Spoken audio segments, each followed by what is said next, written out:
All right, so are we all here? Get started. It's 5:30.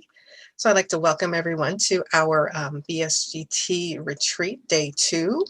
And I will be turning it over to Dr. Watts to move forward. But before I do that, I really wanted to just take a moment and make a personal statement. So I just wanted to make a statement to our Asian brothers and sisters all over the country. I just want you to know that we see you.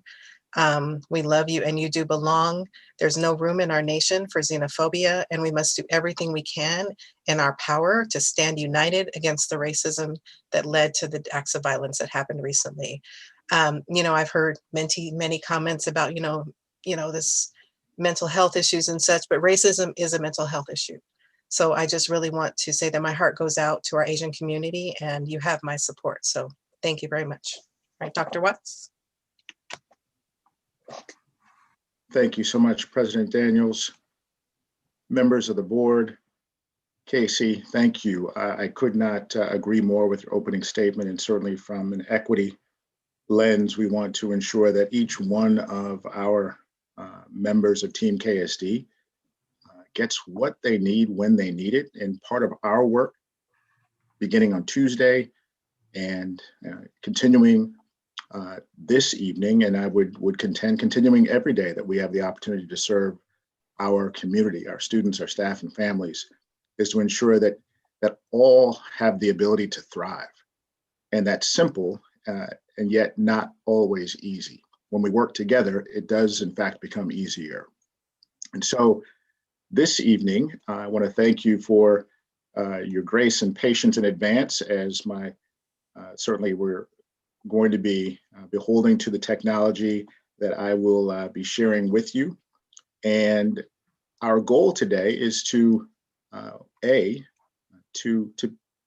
begin this evening from a learner stance. And that's how I wake up each and every morning, understanding that I want to be better as a result. I know that I am not perfect. None of us are. At the same time, when we learn, we grow if we choose to. And that work that we are engaged in, particularly this evening, that I set up on Tuesday regarding our values, our beliefs, and our commitments, that work should translate to our everyday efforts to support the work as a board superintendent governance team, whether as a elected board director or as superintendent or other staff, student, and family member. That said, I'm going to begin by sharing my screen. And I'm going to make sure we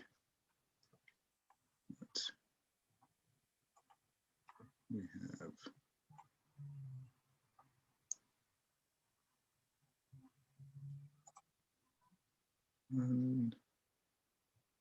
there we go.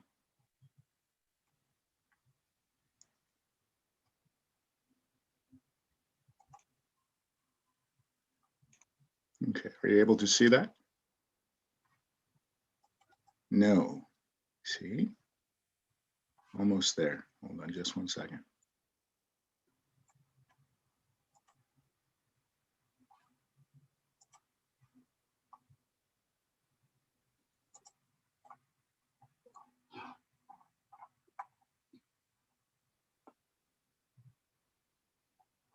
I'm not sure why that's not sharing. There we go.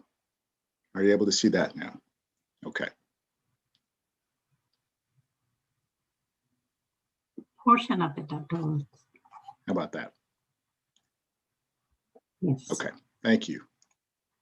All right, just to go over our agenda, a recap from Tuesday, March 16th. Our community updates provided a high-level overview of who we are as an organization, how we arrived at our 4 communities and teams, and ultimately how we're serving the needs of our students, staff, and families.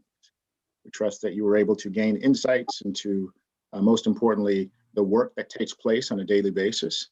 I can share with you that our goal today is to now take a look at our own work as a board superintendent governance team. So this evening, beginning 5:30, we will begin our first exercise with our board values, beliefs, and commitments, and that will take approximately 80 minutes. So just to give us some time time frame and framework from a 5:30 to approximately 6:50.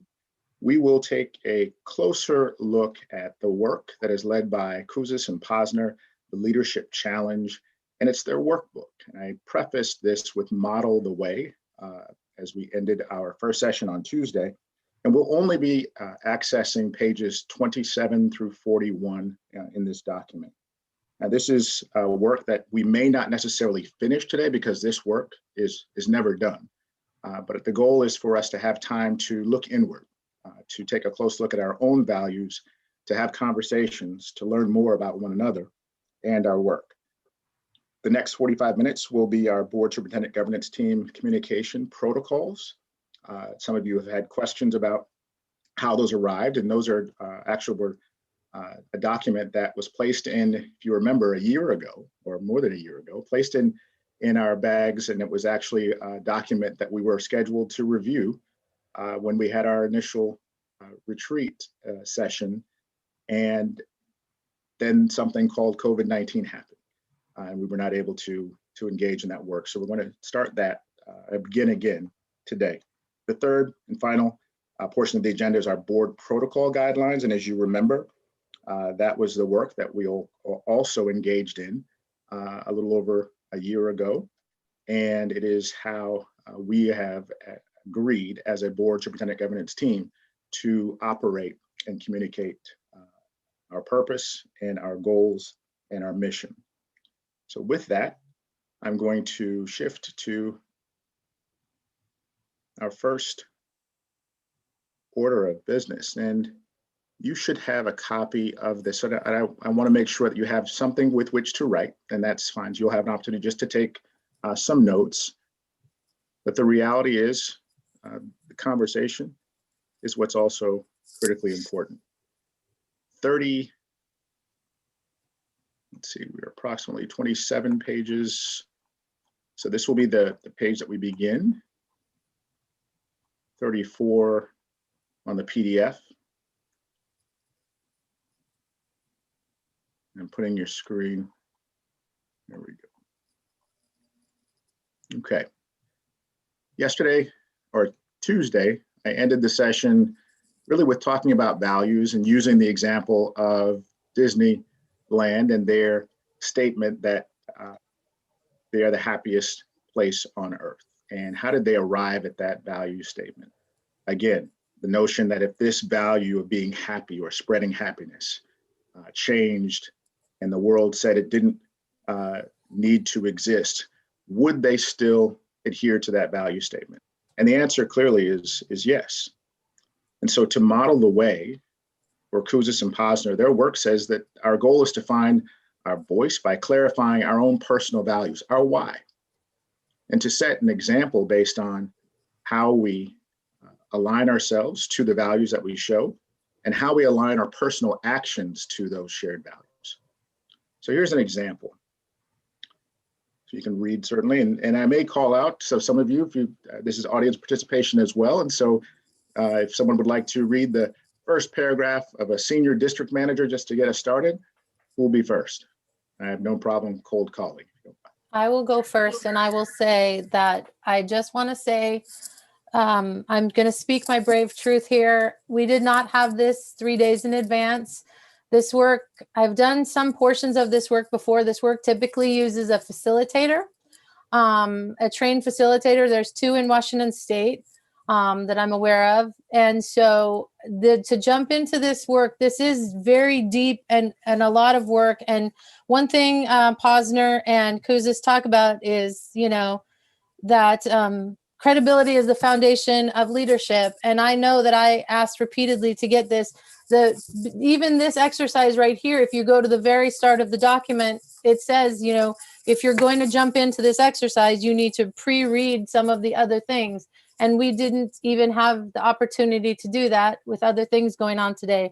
So I will read this, but I'm speaking my truth.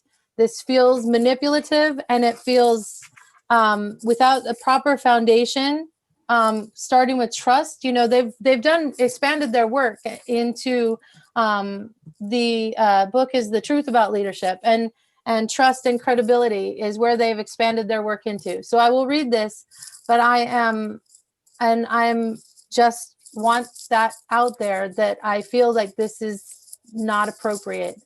A senior district manager in a telecommunications company began her new job assignment by taking her management team on a retreat. The purpose of the retreat was to develop a set of principles that will serve as a guide for all team members. She began by sharing her personal values and then engaging the team in a discussion of their personal values.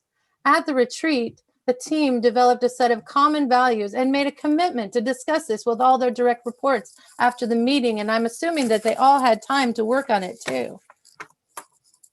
Thank you, Vice President Bettinger. Who else would like to read the next paragraph?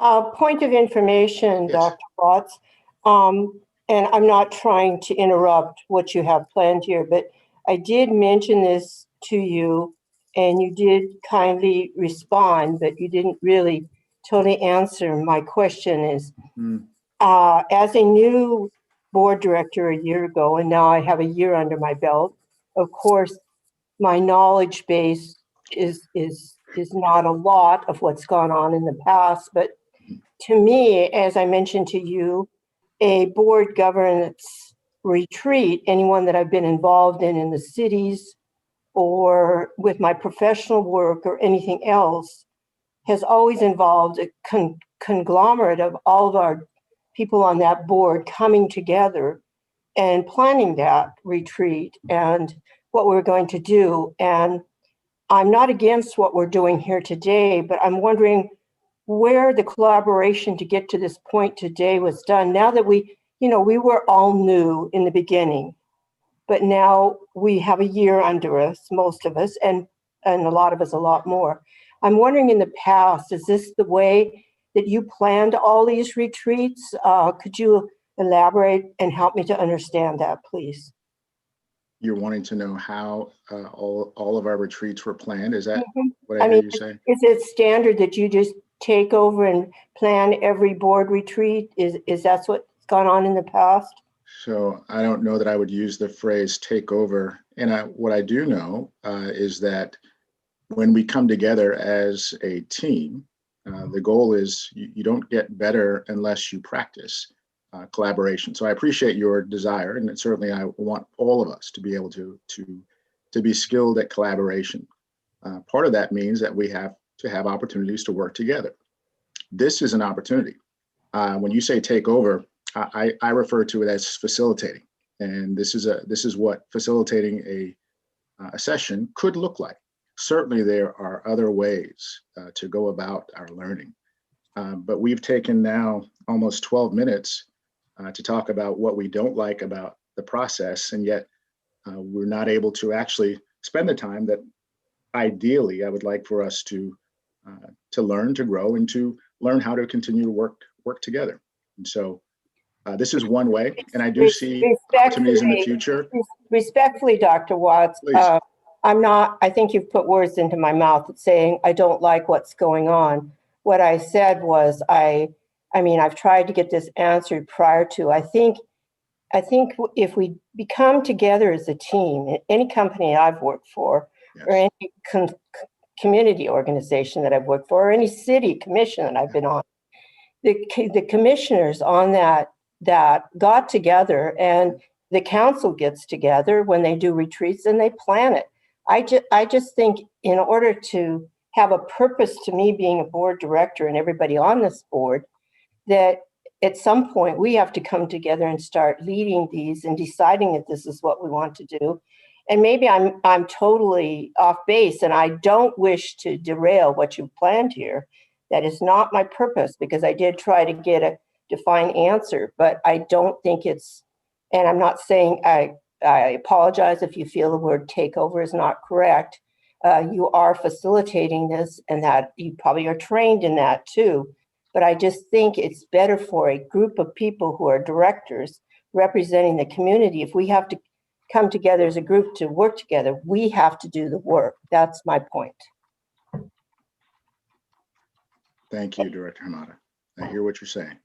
And yes, and I believe this is part of that work.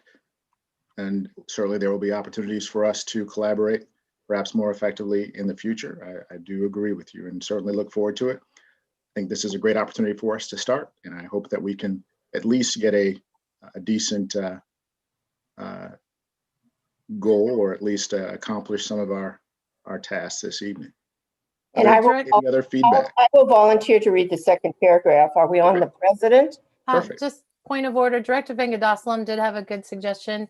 Can we do the protocols first and then work on this exercise after?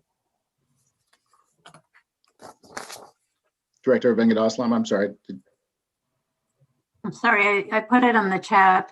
Okay. I'm just thinking if we work through the protocols, I wonder if some of these issues Sure. may get highlighted, and then the example might help us. So this exercise will help us. I don't know if it would Well, help. part of being a learner and a leader is being flexible, and I have not a problem with that at all. And so if that's how you wish to learn, I want to, again, a learner focused opportunity.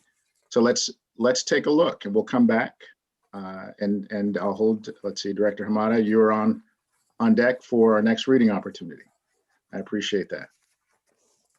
So hold on just one second.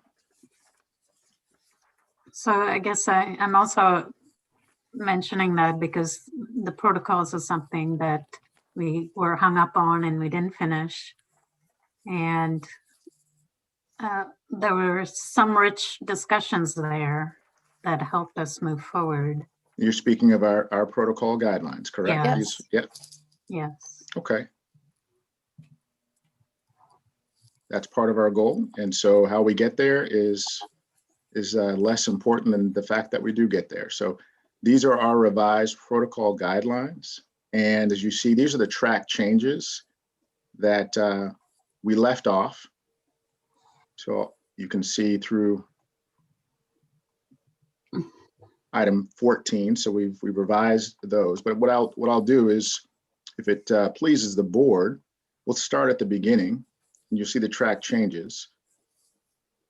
So why don't we take a look, and if you wish to either read or review each one, and if there are any additions, adjustments, or feedback. And who would like to go first?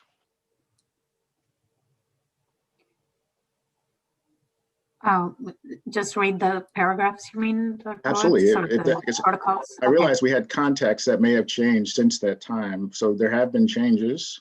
Yes, that and are we have noted. new board members, so. Yes, absolutely. I So need there, that. and that's Right. absolutely. Right. One new board member means a whole new team. That's right. Yep. Yes, so I'll begin. Whereas each school year, the board develops guidelines under which they will conduct the school district business. And whereas the protocol guidelines were originally adopted in 1992 and revised and adopted in 1999 to add item number 15.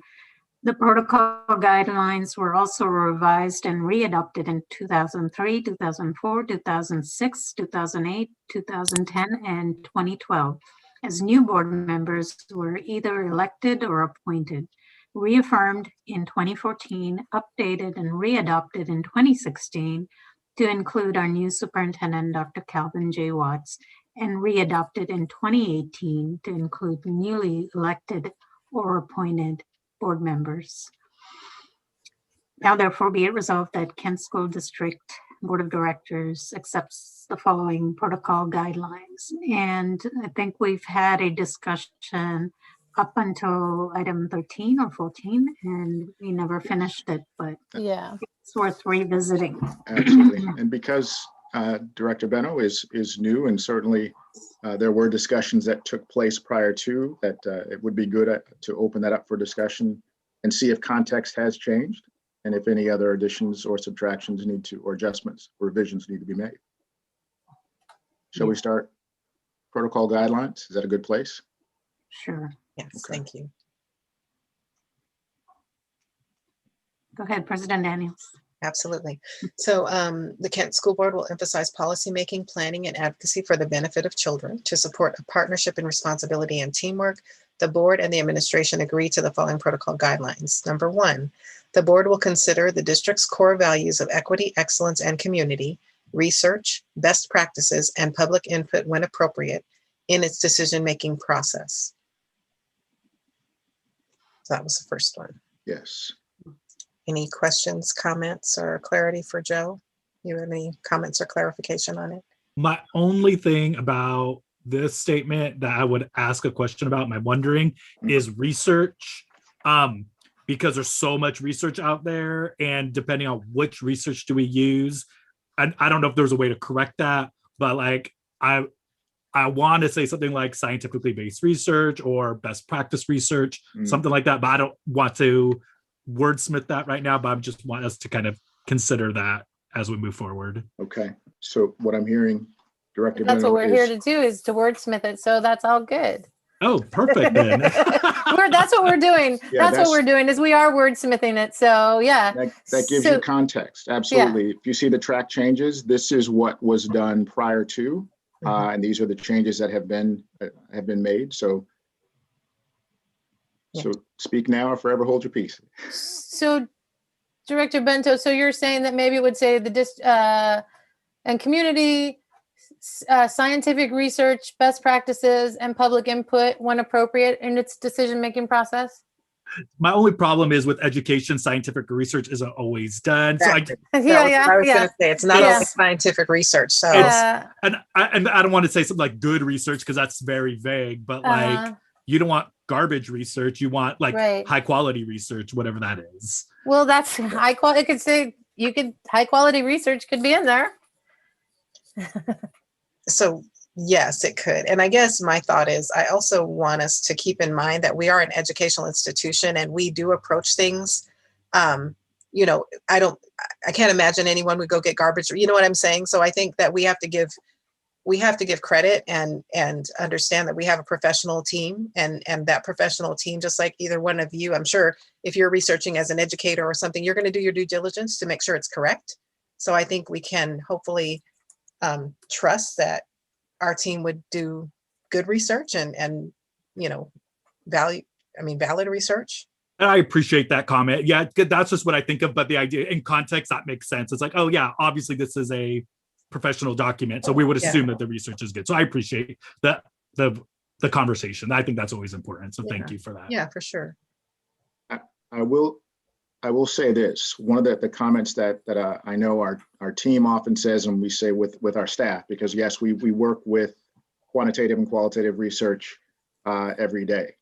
And we've referred to, and we often hear the term best practices. What we often say now is best we know practices. And the reason why is that there is research that's happening every moment of every day. And I can say it's best practice, but technically it's best we know right now.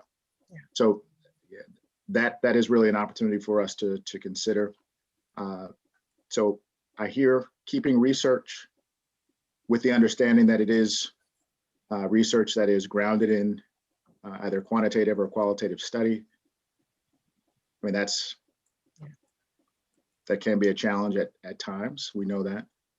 Sometimes there's just evidence-based research. I'll open it up. That was just my wondering, and it sounds like you answered my question. So I think that sounds great. Okay. So we'll go on to protocol number 2. Okay. The superintendent is the chief executive officer and should recommend, propose, and suggest on operational and community matters before the board.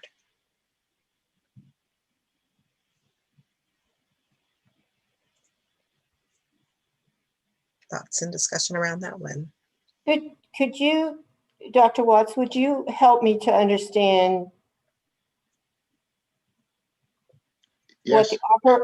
define to you, so it's better in my mind, what operational and community matters means to you? So operational, I'll start with that, is any aspect of the organization that has to do with functions such as how we'll just say how components of the organization operate. And that's really what operational means, whether it's how our buses transport students, how our buildings support students, staff, and families safely. There are operational functions that occur just in every facility that we have. So I've never known as much about HVAC systems as I do know now. That is an operational function, an example of one.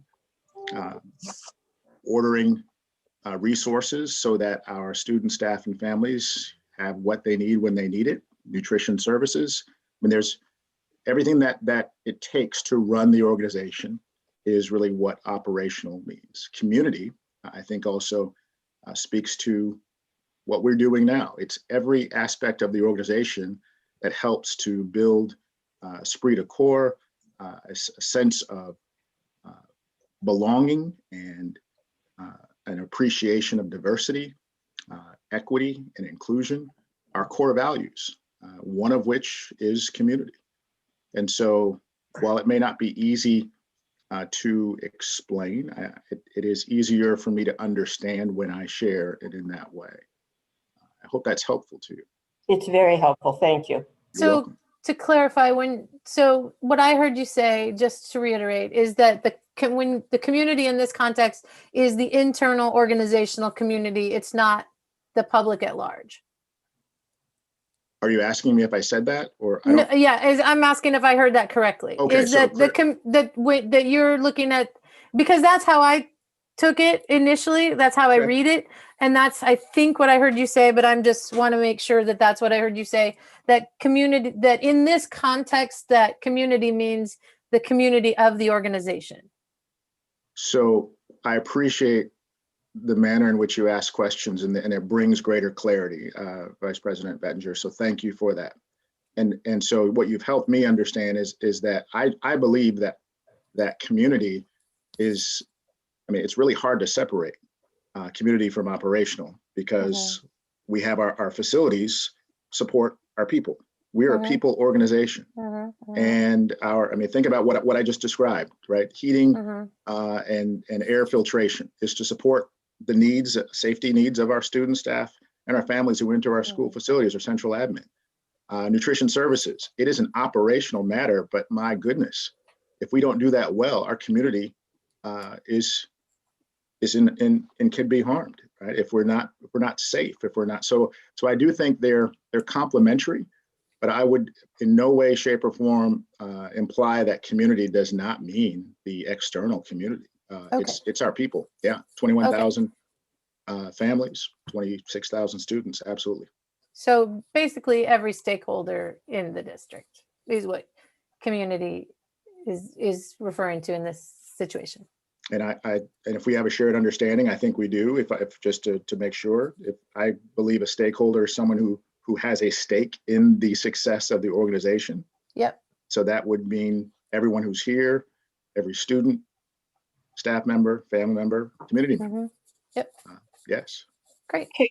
Correct me if I'm not hearing you correctly, but that also includes the entire community that are paying taxes for these schools. So it's not necessarily a person has to have a direct contacts with the school district. It's the whole entire community, correct? Absolutely. No, you're absolutely right. And if I did not make that clear, that's every member of the community. As the school district goes, so goes the community. And as the community goes, so goes the school district. I agree. Yes. Totally. Yes. So, Dr. Watts, I guess, we might be using these words interchangeably, because I'm kind of dropping down to number 6. Yes. At some places we say stakeholders, and some places it's community. So for it's sort of all inclusive, maybe we need to just sort of be consistent. Yep. What's a recommendation of the board? Stakeholders and/or, first of all, I guess, is there a shared understanding that stakeholders and community is the same? No, I don't think so. That's my opinion. Can you want to say more, Director Hamada? Well, I just think that when you say stakeholders, it's more like people who are in our schools working with this, or people that are employed by our district. I mean, say I'm John Q, senior citizen out here living in Covington, and I don't really, not totally involved, but I'm not a stakeholder. I'm really part of a community. And yes, I do have property taxes and everything else I pay, and I want kids to do well. because it serves me well to have a better community, less crime, etc. But to me, those two terms are different. Okay. I'm a Yeah. community member unless I'm directly involved in the operational or have Mhm. some sweat equity in we do every day. That's a stakeholder. Okay. Thank you for sharing. Other thoughts? One thing that I'm thinking about, and I see that we had most on there and it was crossed out, and I think we really need to be careful, because I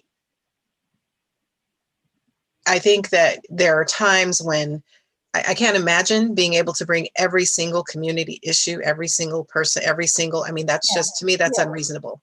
And so to say that the chief should recommend, propose, and suggest on operational and community matters, I think that someone could hold you to say, well, every single one, which is not reasonable at all for anyone. So I think that I liked the most. I think there should be some type of qualifier before that. Okay. Because there's certain things that you wouldn't necessarily, I mean, you could engage in a conversation with a community member. I mean, I'm just thinking, and I don't doubt that this could be, this could come up in a situation. Mhm. And I just think that it's a little bit unreasonable to believe that you will bring every community or every single operation. I mean, I think it's a little bit unreasonable, and I think that it just leaves room. It can turn out to where you could not meet that, and it's a standard that I don't know any person can meet. Yeah. So I think there should be a qualifier in front of before we say operational and community. Mhm. Yeah, I agree. And I don't know, a word like critical or, I don't know. If we want I to, think because we replaced most with operational and community, and I hear what you're saying, both of you are saying, and so what if it just said suggest, because the superintendent does present on all operational matters. So what if it read I'm sorry, it just flipped away. Hold on. Oh, propose and suggest on operational and most community matters before the board. Part of the problem is an operational matter could be a school decides to implement a reading program, a walk to read program, and with a class. He wouldn't necessarily report on Oh, that okay. class. So I'm saying Okay. he doesn't do all operational. So I'm saying Right. it's a really, It you is a know, most. It it is a is. most. And so I So think we just should say district, maybe district wide or something to where we're just qualifying it, right?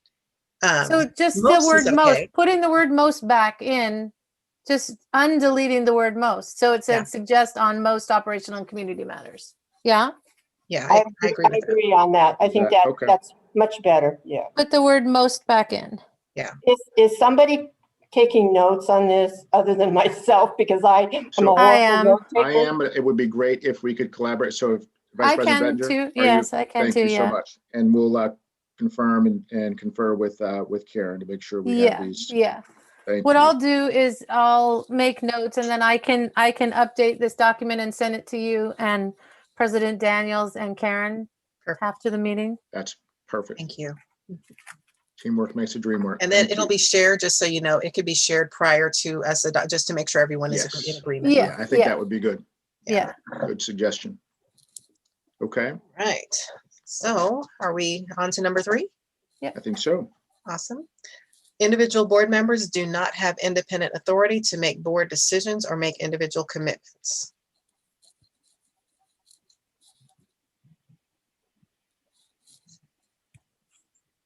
Isn't that like the law? Like, Yes, like is. it's the law, right? It Well, is. Yeah. It is, but there are times when, I mean, it could be something like a board member's connecting with community members and saying, okay, well, I'm going to make sure we do this, or I'm going to make sure the district does this. That is a challenge, and so those are the conversations and commitments that, so it is, but, Yeah. there are times when those kinds of statements can be used inappropriately.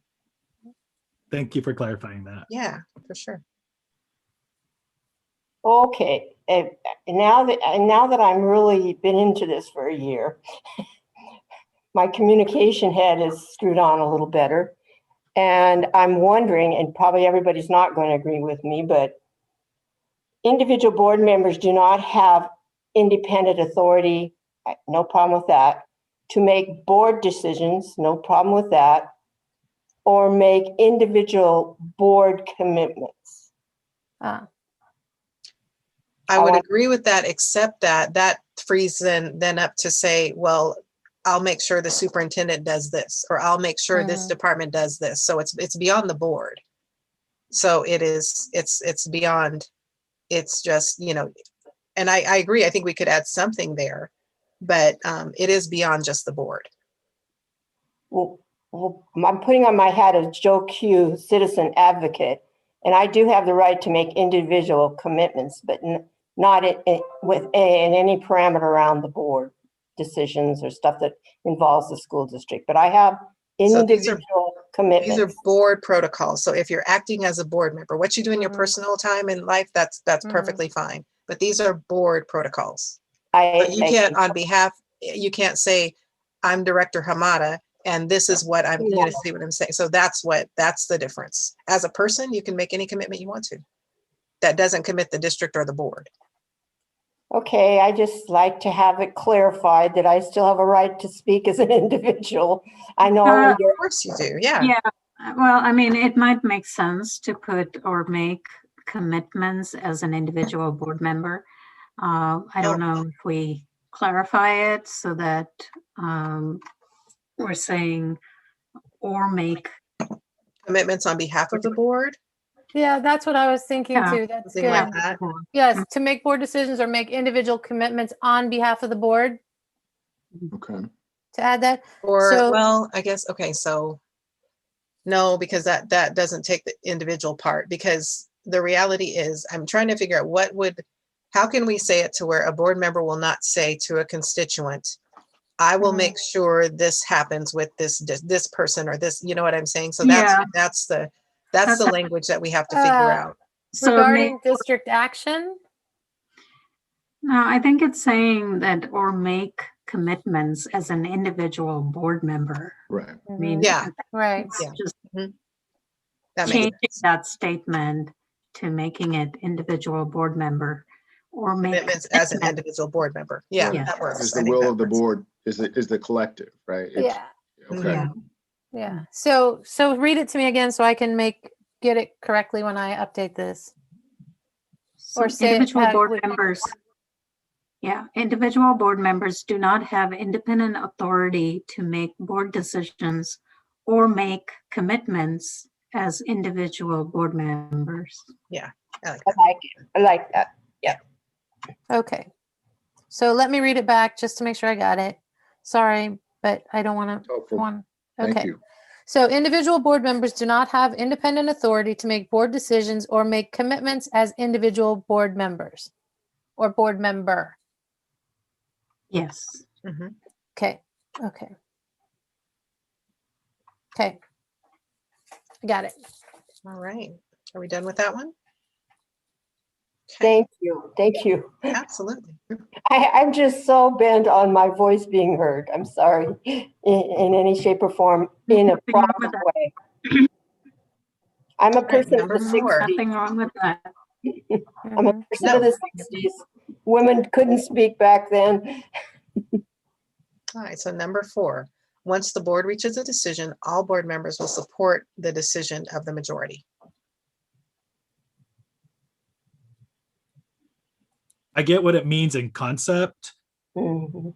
Like, obviously we're going to follow that, but what does that look like in action? Like, I obviously know what that means, but what does that look like as like an example? So I'm trying to think of when it came up. It was here when I got here, but what I see it as being, and I could be wrong, is that there were times when there was a decision made by the board, but individual members who didn't agree kind of acted contrary to that decision. Or didn't necessarily, I guess, support it in action. I'm not sure exactly what.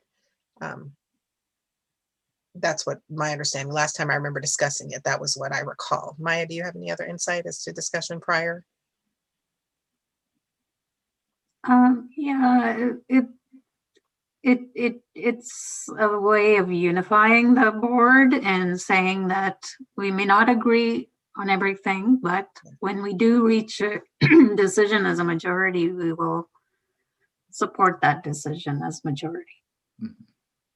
Got it. That makes sense. So we're not going to Whether- bad talk or work against. We're just going to, this was a Yes, decision that the board exactly. made and we're going to go through it, Yes, even though it was a close decision or Yes. whatever. Like, this is our decision as a board. yes. I That's can right. think recently when it came up when, well, I won't use that example, but I think that, you know, everyone needs to respect and commit to the decision, in particular, decisions that are impactful. Well, so I remember this conversation, I think, coming up when we were doing the superintendent evaluation and a board member didn't agree, and did not want to sign the evaluation. So I think that's an instance where this would be a protocol that we still have to agree and we still have to, you know, do the legal pieces of what, you know, even if we don't necessarily agree with the decision, we have responsibility to legally uphold the decision that we made. I just might want to add on to that, it's something that's hard for me to deal with because I always think I'm right about everything. But the majority rules. And once the majority on this board has spoken, whether you like it or not, if you still don't like it, you're just silent. Yeah. So from a wordsmithing or just general communication, how are we? I think the Wishing words are to- fine. Yeah. I don't know that it Okay. needs to change. I Okay. just wanted to clarify what that looked like. Yeah. So thank you so Makes sense. much for those Perfect. examples. That really helps. Hey, number 5. While the board is eager to listen to its constituents and staff, each inquiry is to be referred to the person who can properly and expeditiously address the issue. We agree to follow the chain of command in accordance with established board policy and procedure. Board members will copy Kent Board on all relevant and procedural electronic communications. You probably wonder how that one came to also, right? I remember when I first started, It's really confusing to me. yeah, well, part of the challenge is that, well, I'll just say when I first started, I remember talking through this one in particular because at that time, the president was the only spokesperson for the board. So no other board members were replying that I'm aware of. I mean, I remember I was told that, you know, the president is the one who replies and other board members don't reply. And so I kind of pushed back a little bit and I said, well, I mean, I should be able to reply. I can't give an official statement. So the board president is kind of the spokesperson, right? But I definitely thought any board member was capable of applying to someone, replying to someone. So that was kind of what I recall in that, and if we do reply, to copy everyone on it so that we do know that someone has replied. But again, I think that piece was a little different in that I don't know. I'm trying to remember what was happening. I can't remember what was happening with that. But I think as a, So Go ahead. I Oh, think, Vice- go ahead. sorry. So I was, oh, who's speaking? no, you can go. I'm good. Okay, so I was out, my father was ill and I was not at this particular meeting where we added Kent Board to it.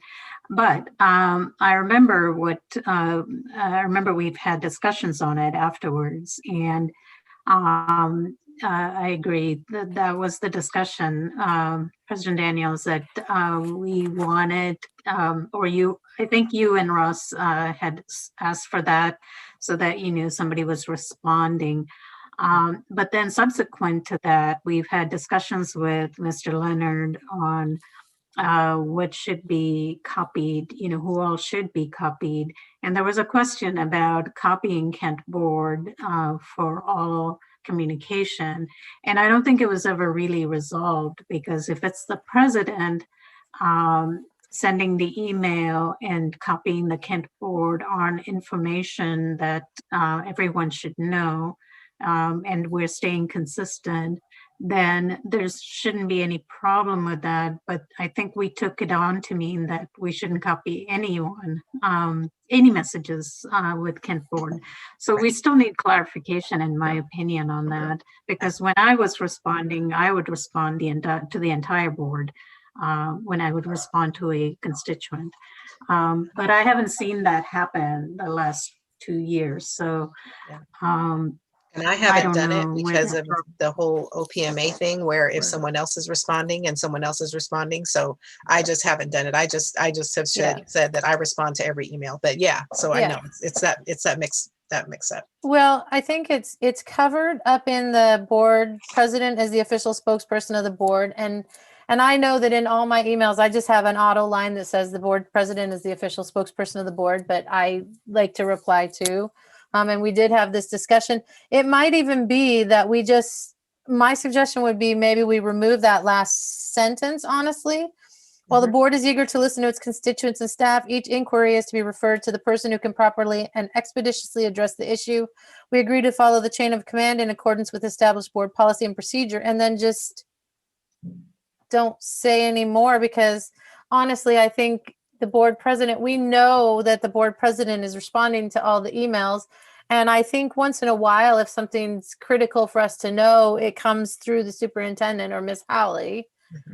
So what would people think about just removing that last line? Because we've already established somewhere that the board president is the official spokesperson for the board. So what if we just remove that last sentence entirely? Well, I do question that particular statement. The board president or designee will be the official spokesperson. That makes sense. But to the public, do they know that the board president is responding to all electronic communications? So I do think it serves a purpose. Maybe we need to change that line, but that particular line is talking specifically about electronic communications, whereas I see number 7 as a very general statement saying that they are indeed the official spokesperson, like for media purposes or whatnot. I don't know. I just see those as two different. Right. What if we added a line down to is the official spokesperson for the board in public and in written and in email communication? And in writing. And then just remove that line, board members, the last line in 5, and then we reiterate it down in 7 about email. Because I think it's wise to not copy Kent board on everything, because again, then there's that, we run the risk of violating OPMA. Right, and during the time I was answering all these emails as the board president, I couldn't get it straight if I needed to send it to everybody, or I didn't need to send it, or I just needed to send it to Karen, and I just gave up because I wasn't trying to go against any rules, but there were so many different things that actually did come up that the whole board should have been copied on. And I started copying, and then I thought, I'm going to be at this for the rest of my life. So I gave up. So I think it's confusing. I also wonder, a lot of times I get email directed just to me. So, I mean, I think that there needs a lot of clarification on some of this stuff that I don't know how to fix that, but. If it's directed directly to you, you are to respond. Yeah, so I do. That's why we had, I thought in somewhere there was something that said email sent to the board. Because individuals can respond appropriately. Yeah, I think that's a good addressing that, Denise. I think there's a distinction between individuals and the board. So how about communications sent to the board, or the president or designee will be the official spokesperson for communications sent directly to the board. That way it covers electronic, written, it covers. Are you talking about number 7? I am. I'm sorry. I jumped down. Yeah, that's okay. That's okay. I'm just trying to take notes. Okay. So the board president or designee will be the official spokesperson for all communications sent to the Kent school, to the board or Kent board or whatever that, to For- the entire board. Yeah, all communications. I'm a slow writer. Sent. Okay, before you do that, Michelle, I got a Mhm. question. If we're working on number 7, there is a difference between being a spokesperson Yes. and speaking for me as a spokesperson. Yes. Yes. Yeah. But for the board, not for Yes. individuals. There are. It's. It's I mean, for the Yeah, board. but it is 2 different. I know, but the communication is different from. I mean, for the board versus, you are the spokesperson if you had to go into the media. Right. So that would be a different from communication for the board. Right. it is different. So yeah, so you'll be the official spokesperson for the board, and will respond to all electronic communications or all communications related to the sent to the board or related to the Directed to the board, right. Or directed to Kent board or, Yeah. yeah. board. Directed Right. to the board. Okay. Well, what I'm questioning here is the definition of spokesperson. So if there's a media incident or something, the board president speaks to whoever those people are. I understand what that means, but I'm saying if something comes up, which has come up, and it hasn't come before the board for a decision, and we can't make any individual decisions where we have to make board decisions. When you're being a spokesperson, like when I worked in public affairs or public relations, before I went in front of the media, I had to have all my ducks in a row from all the company that I represented. That's how they wanted me to project and answer to all that. Or we're from the leadership and the communications Yeah. direction from the company. It wasn't all the company. And it's the same here. It would be from communications. It would be from it's the exact same thing. But I don't think, correct me if I'm wrong, Denise, are you, every time you're answering some pertinent information on an email, are you conferring with everybody on that?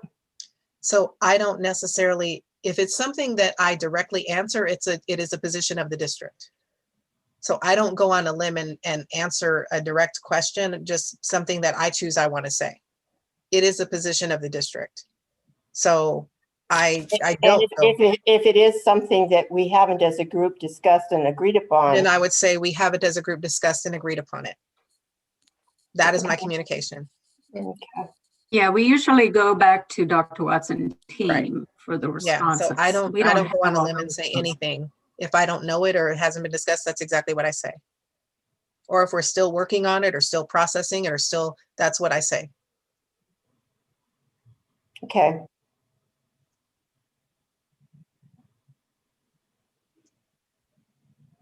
So to bring back, we were up at number 5. Mhm. So just to bring us all back. Yeah, we got So eliminating that last sentence. is that good? So at number 5, is that good with everyone to eliminate the last sentence? Can I think can you so. read? We're good. What- So eliminate the sentence, board members will copy Kent board on all relevant and procedural electronic communications. And everything else remains the same? No And other everything change? else remains the same, but strike that. And then when we get back down to number 7, let's bring that up again for email. Because I do think there needs to be some, and maybe another sentence in number 7 that just says the board president will, responds to all emails sent to Kent board or something to that effect. Sounds good. So Let's go to 6. So 6, yes. So are we on to 6? yes. Okay. The Yes. board will encourage stakeholders to present their own issues, problems, or proposals. And I think this is a really important one.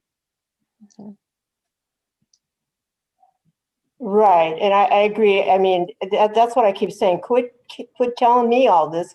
Come and testify, if that's the way you feel. Stand up for what you believe. But I think it should be community members instead of stakeholders. Yeah. Well, should it be both, because the reality is, Yeah, your sure. definitions earlier, because there are community members. And again, you mentioned, Yeah, sure. it's so funny because when you talk about, you mentioned the elderly who might pay taxes, but who are not stakeholders, but in fact, we do communicate with them because we need them They to vote are. and pass levies. They are Mhm, stakeholders. mhm. They're So we need them They to vote and are pass They're levies. stakeholders. voters. Yeah. Right. Absolutely. So You voters are need us. stakeholders. And so I think that, they are community, they are One of the stakeholders. same. They are one and the same. Absolutely. I Mhm. think we need to Yeah. make Yes. that point very Right. clear. And this is the data, no matter what school, there are 14,000 plus school districts, and the percentage is the same. 75% of every school district, 75% of the constituents, stakeholders, community members do not have children Exactly. in the school. So that we have to make sure we are Yes. reaching out. And if we only reach out to our families, then we're losing. So Right, but I think the community, I think as a person, when they hear the word stakeholders, if I weren't involved in the schools and stuff, I wouldn't even know what that meant. So do we want to add the line, so the board will encourage stakeholders and community members to present their own issues, problems, or proposals? I like that. Yeah. That's Stakeholders and community all members? inclusive, Yes. absolutely. I like it. Okay. Okay.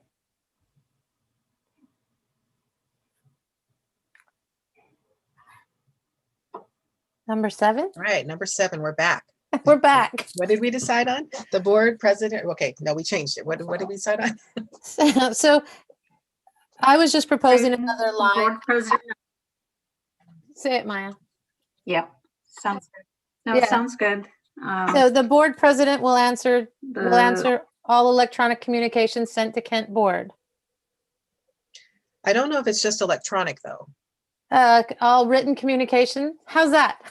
I don't know because but there are phone calls too. I don't know. Right. Oh, So I want to say, Communication. okay, what did we say before? Something about Yeah, It says the what's designee, struck through. the board president or says designee will be electronic. the official spokesperson for communications directed to the board. How about that? As Okay. a whole, the board as a whole. That way it allows for individuals. So if something goes to individual board members, they of course can, everybody can respond accordingly. right. How is that? Could you say it again so I can? Sounds good. Yeah, so Board the- as a whole. The board, yeah, so you'll just add the board or president or designee will be the official spokesperson for the board as a whole. I like that. I like that. Okay, that's simple and There we go. beautiful. That's elegant, in fact, I would say. Vice President Benninger, do you have that scripted? Yes, the board Perfect. president or designee will be the official spokesperson for the board as a whole. Yes. Okay. Perfect. And we Thank could you. even add in all forms of communication, but it might be just too much. Well, you can. That makes sense. Well, As a whole. Here's the thing. I just feel like, I was really bothered that someone would say that, Maya did not respond to an email. Mhm. So, if it is going to the board, I'm not always responding. I really am not. So I can be honest about that. But when I was the president, I was responding to all the emails. Yeah. So I just wondered, we need to make it clear that, what does that mean, official spokesperson for the board as a whole? Is that in all communications, do we want to say that? I don't know. Or yeah, and then that makes me think, do we want to add another line that says individual board directors, may communicate with, community and stakeholders, but are not the official spokesperson, but I think that might be redundant and Yeah. confusing. So should it say, so So the board, what I have right now, I how think, about is responsible for responding to communication sent to the board or sent to the board as a whole. So eliminate official spokesperson. We could say the board president designee is responsible for responding to all communications sent to the board as a whole. Is that Yes, better? that sounds good to me. Okay. Okay, let me get that one more Don't make time. me say it again because I'll forget. I what know. The board president or designee is responsible for Responding to responding to all communications sent to the board as a whole. all communication sent to the board as a whole. Let me read it one more time. The board president or designee is responsible for responding to all communications sent to the board as a whole. Does that work for Yes? everybody? That sounds good to me. Yes. I think So- it's a great sentence, but to be realistic, I answered over 2,000 emails. I think that's quite a lot for anybody to do in a I year. would challenge you that Maya answered more. so we, Oh, I mean, yeah. it's just what we do. That's what you do as a board Because- president. Because I copy Ken board on everything. Yeah, Maya so. answered Denise thousands. I mean, knows. that was during a very difficult time. So yeah, I would say, yeah, that's just that's part of the responsibility. Okay. Happened. So, Yeah. Yeah. so let me read it one last time because I have scribbles. The board president or designee is responsible for responding to all communication sent to the board as a whole. Mhm. Good? Good. Okay. All right. On to number 8. Although communication between the central office administrators and the school board are encouraged, board requests are to be directed to the superintendent.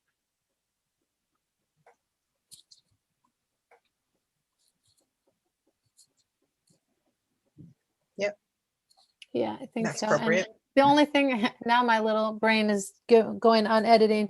I think the S might need to be capitalized if it's capitalized elsewhere. That's the only thing no, I guess it's not capitalized. Sorry.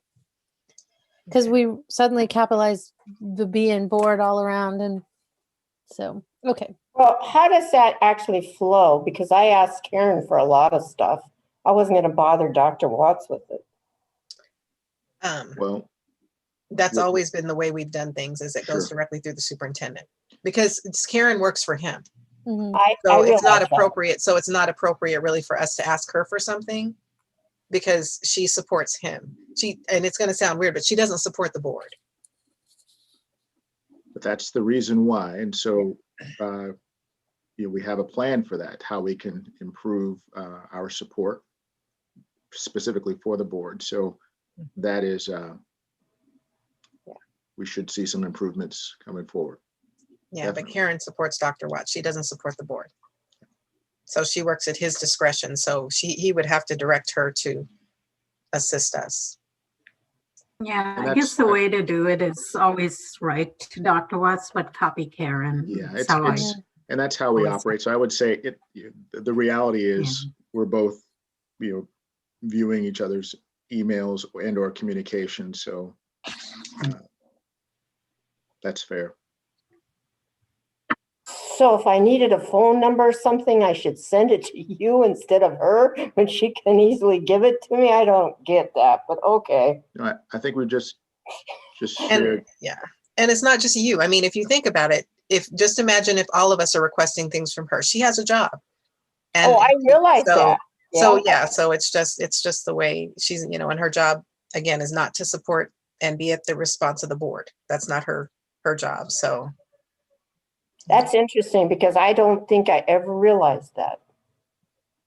she's been kind enough not to point it out, but Because she always said, if you need something, just I know let me know.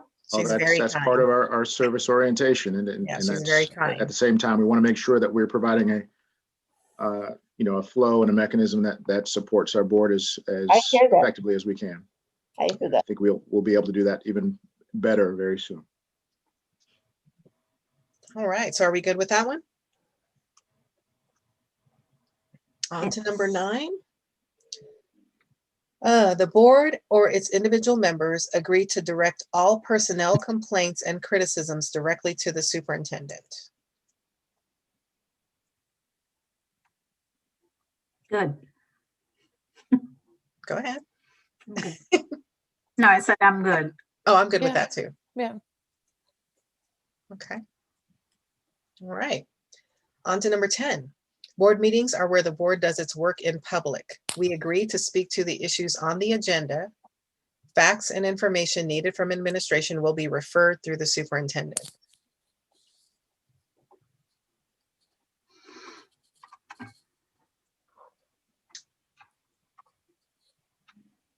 All right, hearing nothing, we're going to move on. Yeah.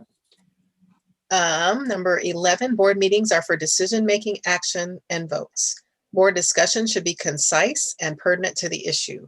If a board member needs more information or has questions, either the superintendent or the board president is to be called before the meeting. This is one that I had in my notes that we changed the word to contacted instead of Makes called. sense. Yeah, that makes sense. So we had changed that word to contacted. So Yes, yeah. I agree with that. That makes sense. Because it could be emailed, it could be, Yeah.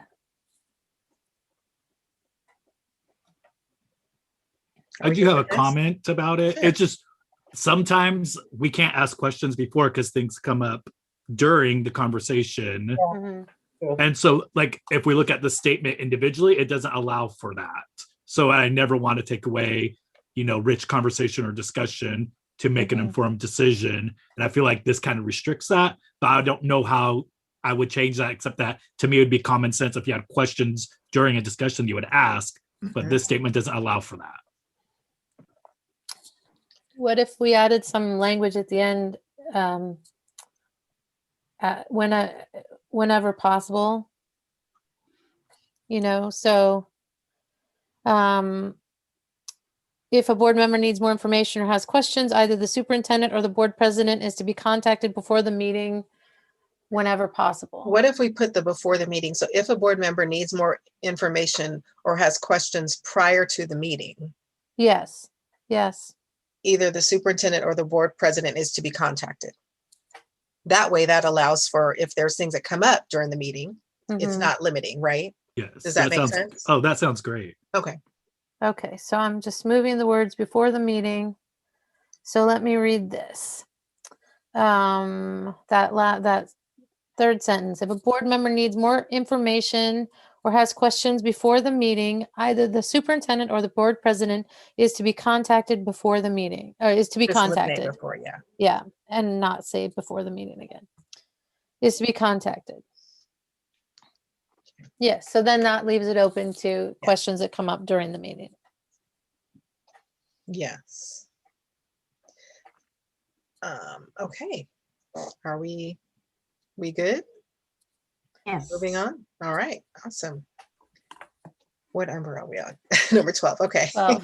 12. Executive sessions will be held only when specific needs arise. The board must be sensitive to the legal ramifications of these meetings. And I would actually put in there just I put legal ramifications and confidentiality. Okay. I'm good with that. Anyone else? Do we Sounds have good. anything in here about exempt sessions? Because I would even add exempt sessions to that. So executive sessions, executive and exempt sessions. What do you guys think about that? Works for me. I don't I agree. see that we have anything speaking to exempt sessions, and those are the same. Yeah, I agree. So let me read it. Executive and exempt sessions will be held only when specific needs arise. The board must be sensitive to the legal ramifications and confidentiality of these meetings. Is that accurate, Dr. Watts? So did I hear you say executive and exempt? Yes. Yes. Okay, yes, that's correct. Okay. They're both closed meetings, but that makes it crystal clear. Right. Yeah. For different purposes. Yeah. And it helps when new board members come on, they might not know, you know what I'm saying? So, Mhm. Yes. yeah. All right, we are moving right along. Number 13, we agreed to ask the board president or the superintendent to place an item on the agenda instead of bringing it up unexpectedly at the meeting.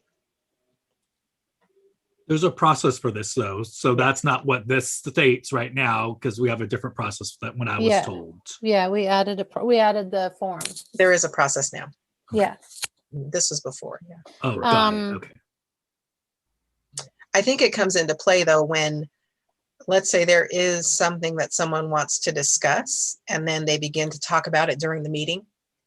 That's when I think this comes into play. If there's something that's not on the agenda, because the meetings are really designed to stick to the agenda items. And so if it's something else that comes up kind of, a spur of the moment or something, then just kind of as a reminder that, okay, this is something that will need to be placed on the next agenda. And also that's Robert's rules. If it's not on the agenda, it's not on the approved agenda, we're not talking about it. So it's out of order, right? Like it's basic Robert's rules. We've been out of order.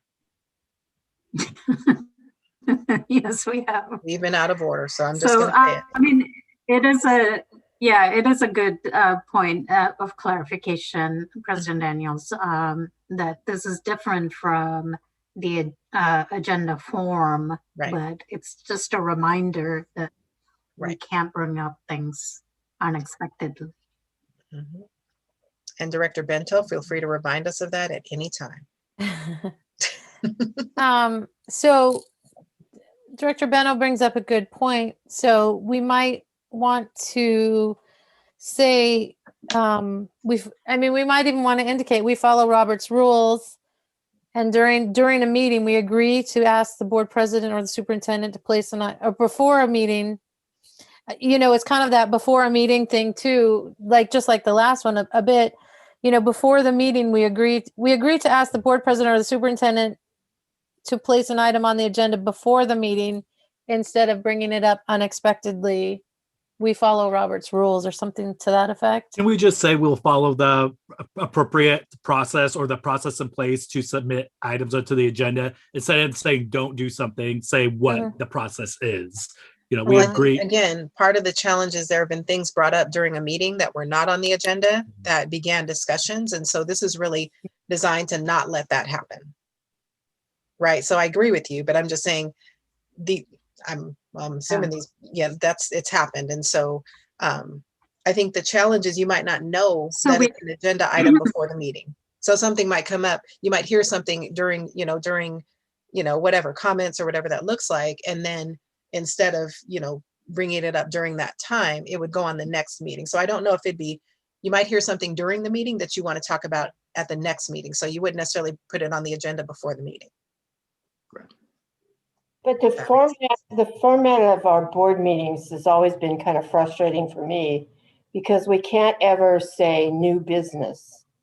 We don't have like normal new business topics or something. And sometimes you want to wrap up, like say, well, for the next meeting, can we get those figures or will we have that information or put a timeline on that? So, but we don't have a format of new business. Well, that wouldn't be new business though, right? If we're continuing on a conversation. So it really could happen when someone's doing a presentation, we do that all the time. We'll say, can you provide me such, and they say, well, yes, board, we'll get it to you as soon as possible. So that happens all the time. I just don't like the format. So.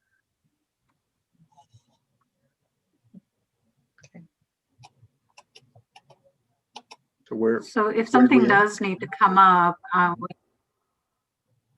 we can always do an agenda form for it. So I don't know if we want to indicate that we do have such a process in a second sentence. Yeah, that's what Director Bento talked about, just adding a sentence to say we will follow the agenda request process or something like that. So what about we agree to follow the agenda request process and to ask the board president or the superintendent to place an item on the agenda instead of bringing it up unexpectedly at the meeting. So just adding that to the beginning.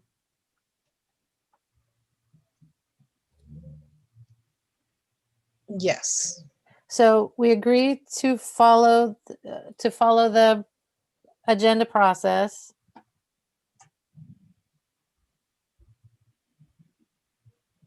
I'm writing it down.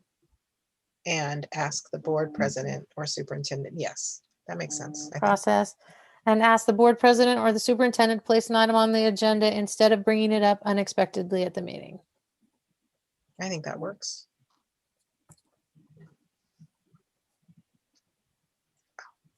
I'm sorry, Joe. I've been pronouncing your name wrong.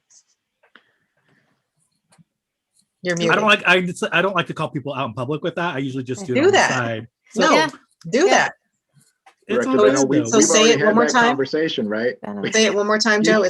It's Benno. You don't pronounce the T. Oh, it's That's right. Benno. Yeah, Okay. yeah, yeah. Thank you. Sorry about that. I apologize. I've been doing that wrong Yeah. the whole time. You should have said something. Always correct. You know what? I never do it publicly just because when you call people out, puts people on the defensive, and I don't want to do that. Like, I want to create good, positive relationships with people. So I'll correct privately, and that's cool.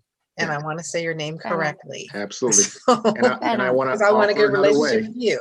from a So- learner stance. Yeah, If I you always say, I need to understand. say Benno, I'm going to say, thank you for sharing that with me now. Absolutely. Yeah. Names are important. Thank you. Yes. Thank you. Of course, I Also, appreciate that. Absolutely. and I should add, Director Larmy is not Director Laramie, it's Larmy. Larmie is how we pronounce it. So if we can remember Thank you. that as well. Yeah, Okay. Thank you. absolutely. Absolutely. All this knowledge we're Yes. dropping. I love it. Absolutely. Yep, absolutely. All right, so then the last one, reports to the board will focus primarily on accountability to the board and district goals. Is this like reports from like reports we've been hearing? Like, I guess I'm confused by reports to the board from directors, from who? Because we've heard from outside agencies, we've heard from cabinet members. I feel like I don't know who this is. Mhm. So I appreciate that. Typically, this focuses on presentations like work session or presentations during a regular board meeting. And it could also, remember, we have community partners who also present, such as like CNC, Kingmakers. So it could mean any internal or external partner.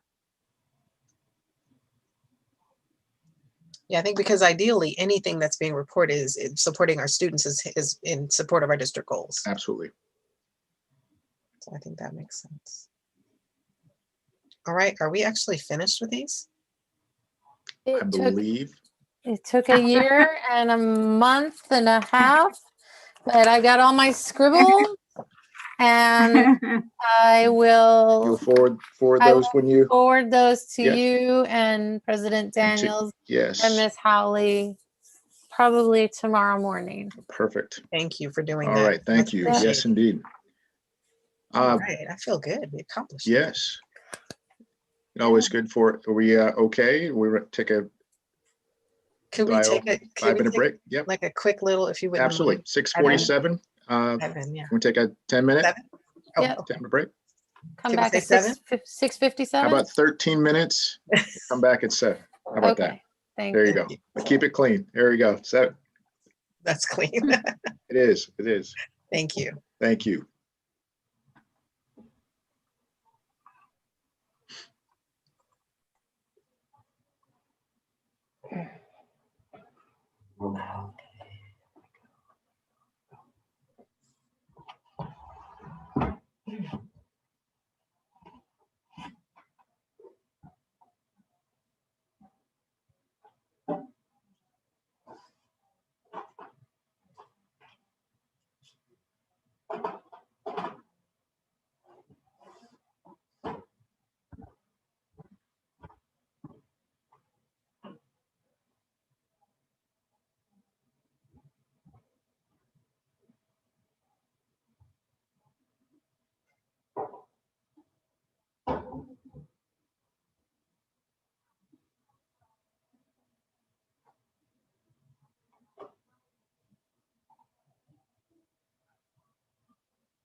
All right, it's 7 o'clock. Are we almost all back?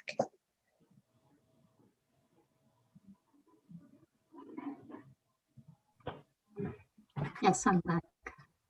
All righty. Well, let's proceed. So now what agenda item are we doing next? Are we going to continue with the board protocols? The other document? Doesn't look like everybody's back. I'm sorry, I'm on mute. There we go. We have the Yeah. governance team, BSGT team protocols. And we also have our values exercise. And so also remember we have a hard stop at 8:30 at the latest, and unless we complete our exercises prior to it, we do have a closed session 8:30 to 9 for bargaining updates. So if it pleases the board, which agenda item would you like to move forward with? We did well with protocols. We have another set of protocols, and I think there were some questions. I think I'd like to get that done because those are things that guide us, right? So I think Absolutely. that's important to get done. Absolutely. And let me, just 1 second.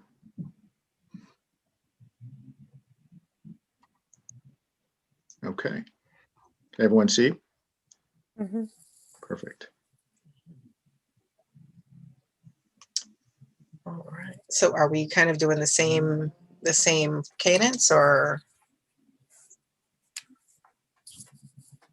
So I will offer, I think it seemed to work well to give everyone an opportunity to read and review. There are 3 pages, A through G. And I'll be certainly happy to provide context or answer any questions, but certainly this is the board's work. And this is also a combination of how we, as a board superintendent governance team, act, certainly communicate, and what are the norms. And that's the purpose for a protocol, to create some norms and expectations for how you respond to any given situation. So I have to get clarity on this. Is this something we are voting to agree on? Is this something that has been voted on in the past? So when you say voted on, disabled. So board can't take action without voting on something. So these protocols, the board has in the past voted to agree to these protocols. Is that correct? Now, this is a new protocol, so we've not had any action taken because this is the first time this has been brought. Okay, so board. To that point, then this is from Knox County Schools. Correct. It was used in 2008 to 2010. It became quite controversial. These Knox were County adapted from just so they're pretty identical. I went through them side by side. I found the source document. I went through them side by side. I just wanted which to make is that fine. Clarifying statement. Thank you. Yes, they're pretty identical. They're just switched around in order. But just for the board's knowledge and edification, the original source document, that the only difference is a few pieces of language. They use Board of Education, we use Board of Directors, and then they have some agreements that are not on this document. But it was found by a lawyer that that document, the source document, was not enforceable, and it was recommended. It's not a legally binding agreement, and in fact, in many cases, it actually silences the board and reduces their First Amendment rights. I could read you the whole piece of it, but it's like a legal ruling on this. So I did see it in my board packet last year and had wonderings about it.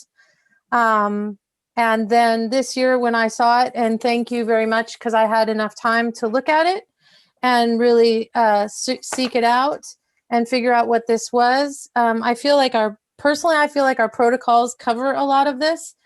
And based on the controversy it had in Knox County and then that legal ruling, I'm wondering why we need additional protocols.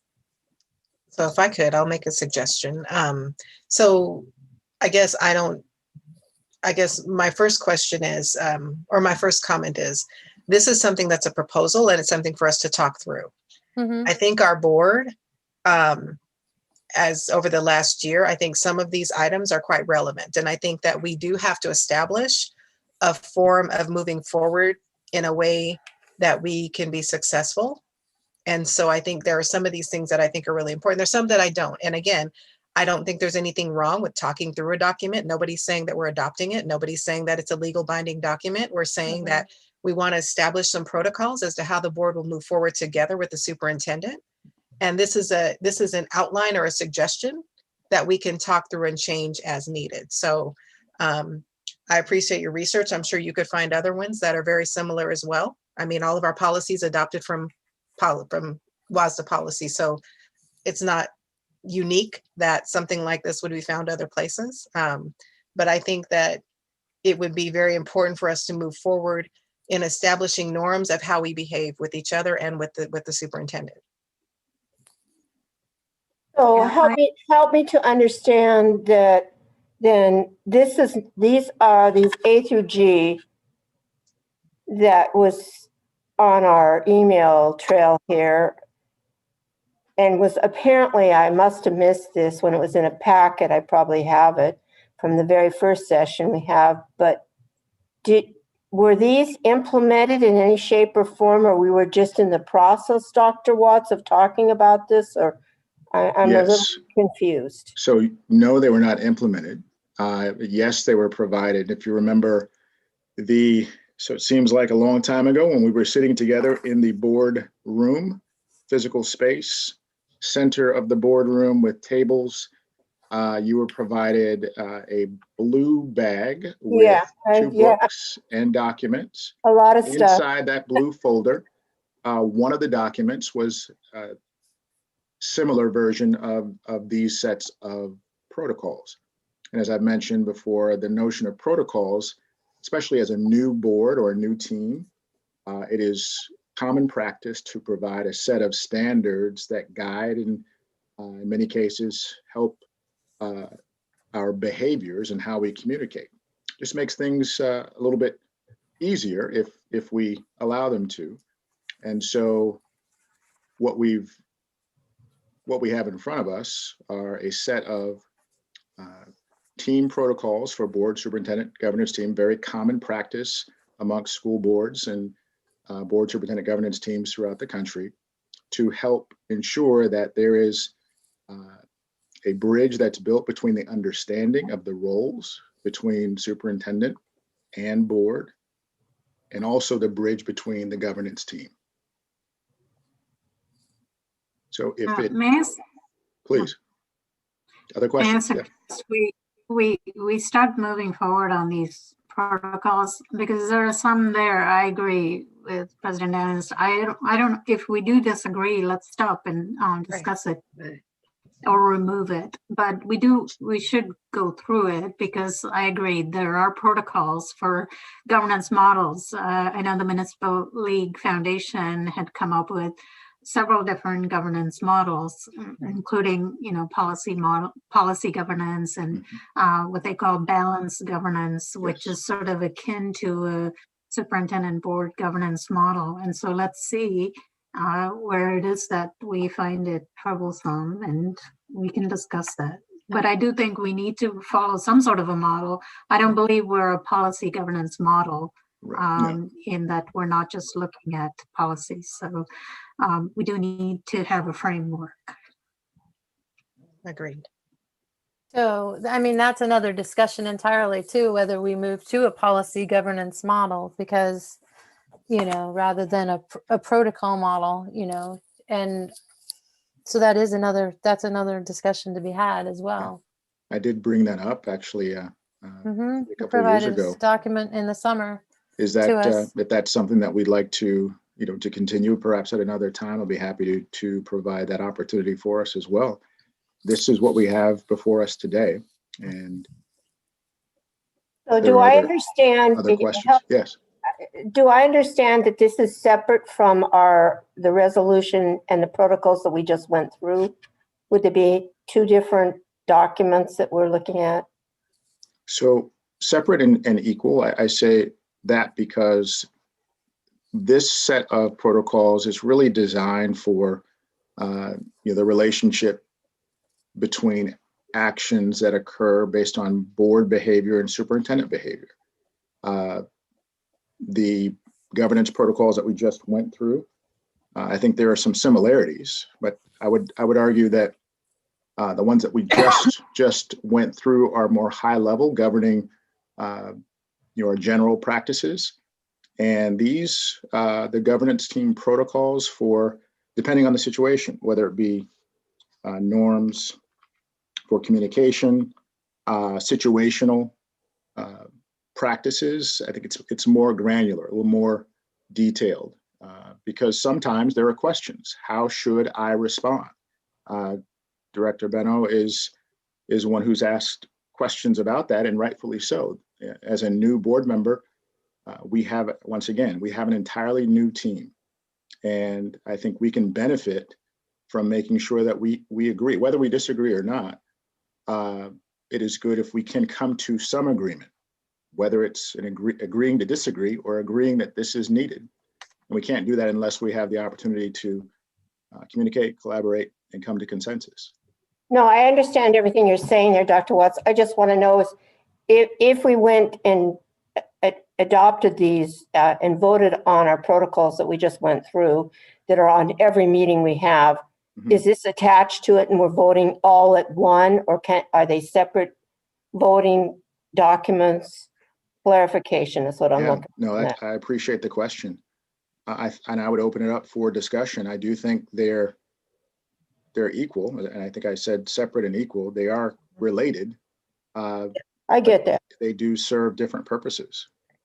And I think it's as subtle as it may be, they are different, but I'll open it up for discussion or questions.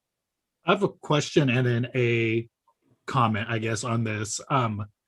My question, like, this isn't approved by WASDA. This doesn't come from WASDA. This comes from another source. Yes, this is adapted from a school district in Knoxville, Tennessee. But similar protocols are used by boards or board governance teams in districts across the country. That's true.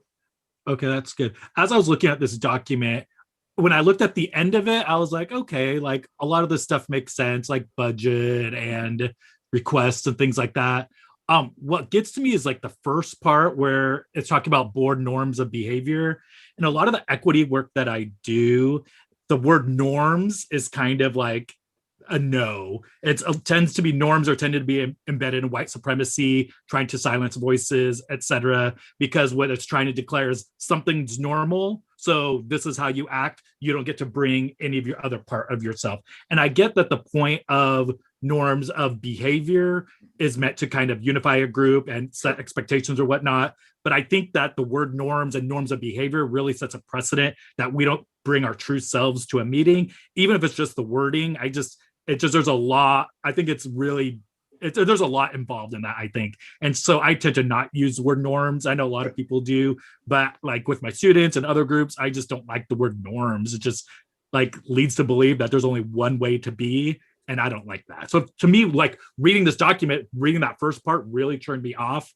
I was like, oh, what is this? And then as I read other things, I was like, oh, okay, this other stuff makes more sense. Yeah. So that was my first reaction. But then as I saw the rest of the document, I kind of understood what the document was. But I did think it was similar to the other document we just talked about. So for me, it's just like, I guess it makes sense what you're bringing forward. I just don't like that. You know, I appreciate your sharing that, Director Benno, and I would offer this is an opportunity for reflection, for recommendation, norms, and I think about the notion of a team, and so I respect your perspective, most certainly. The way that I see it in any team, and I've been involved on multiple teams, whether they be athletic or debate teams or drama teams or choirs, every team has it's defined by a group of individuals who are different and unique and have a unique set of skills and personalities. They're defined as a team based on their common goal. And given that, there are roles that each team member plays. There are expectations for each individual, whether it's singing a soprano or bass, or whether it's playing in a certain a certain instrument a way, or an athletic team.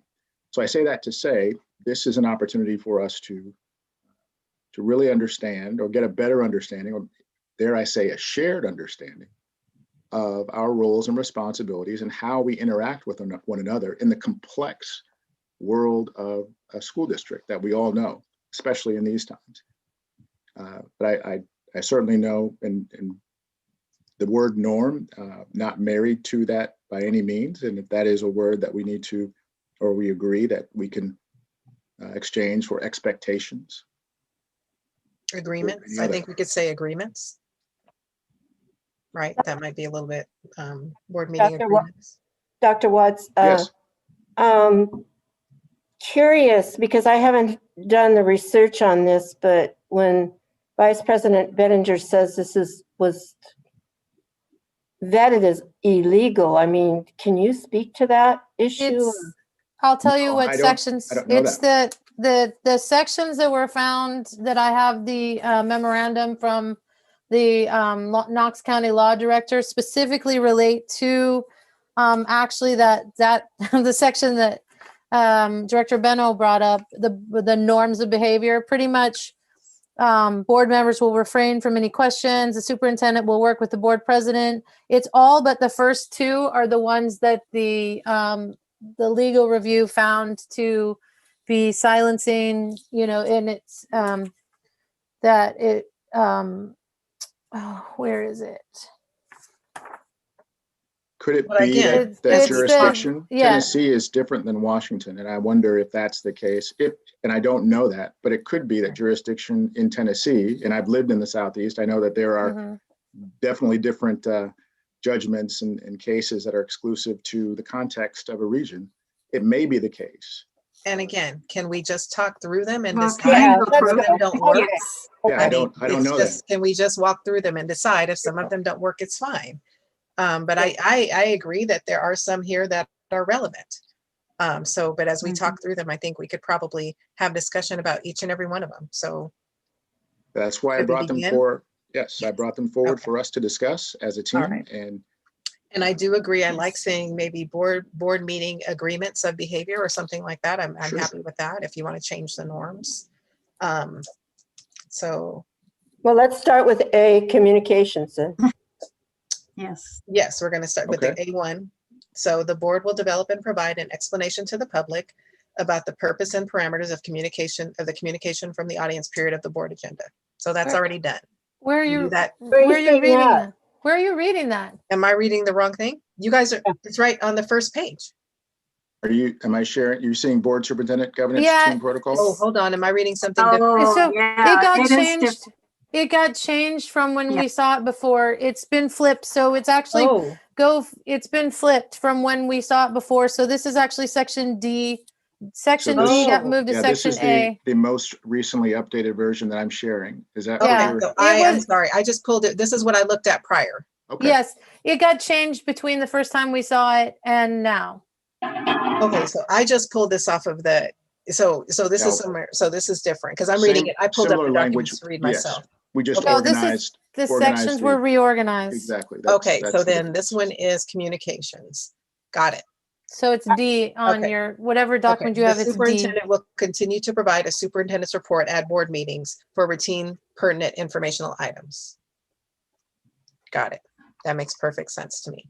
Yeah, perfect sense to me. Yes, I see the adjustment was not made, and please forgive. In the, OneDrive, yeah, it wasn't made Yes, at the the one board in meeting OneDrive. norms Fair of point. behavior is A. That is the previous version. Okay, that's okay. I'll Yep, follow thank you. however you guys say. Yeah.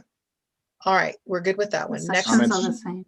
A2, the superintendent will provide information of a more immediate nature to the board via email when appropriate. So I have a question about this one because quite often I feel like I'm blindsided by things.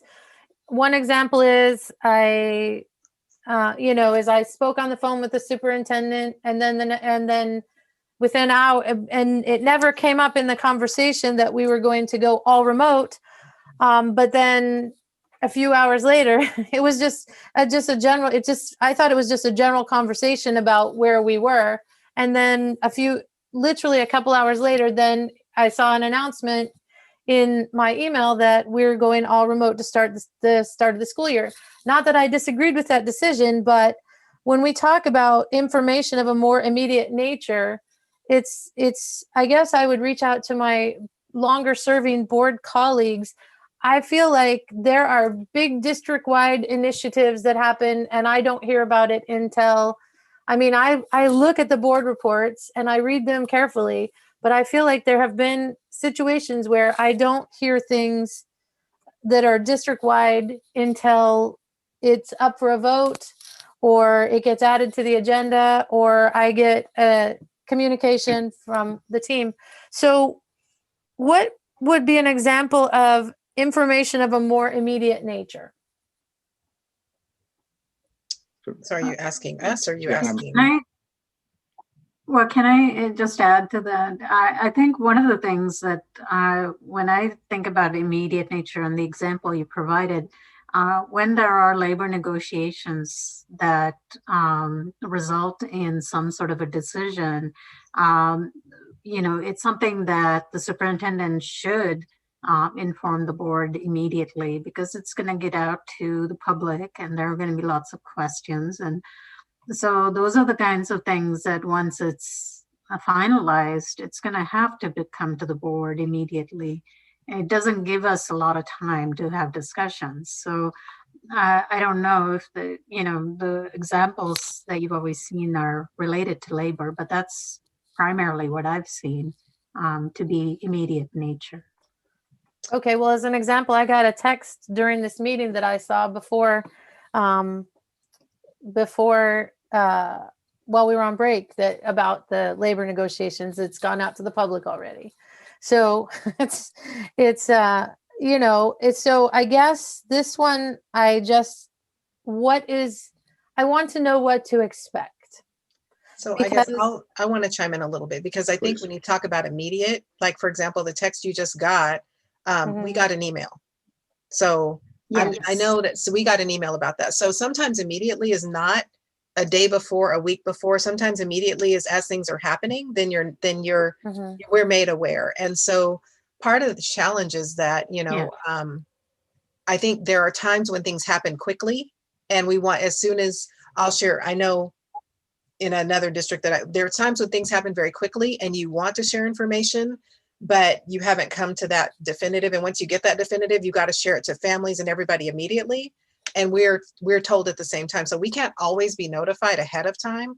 Also, the board, and this is my thought, if there are things that are happening and we're notified and we might not seem, or it doesn't seem as though we're getting notified before the public or timely, they're not typically things we can take action on. It's informational. It's things, it's not things where the board would have and be able to even actionably address.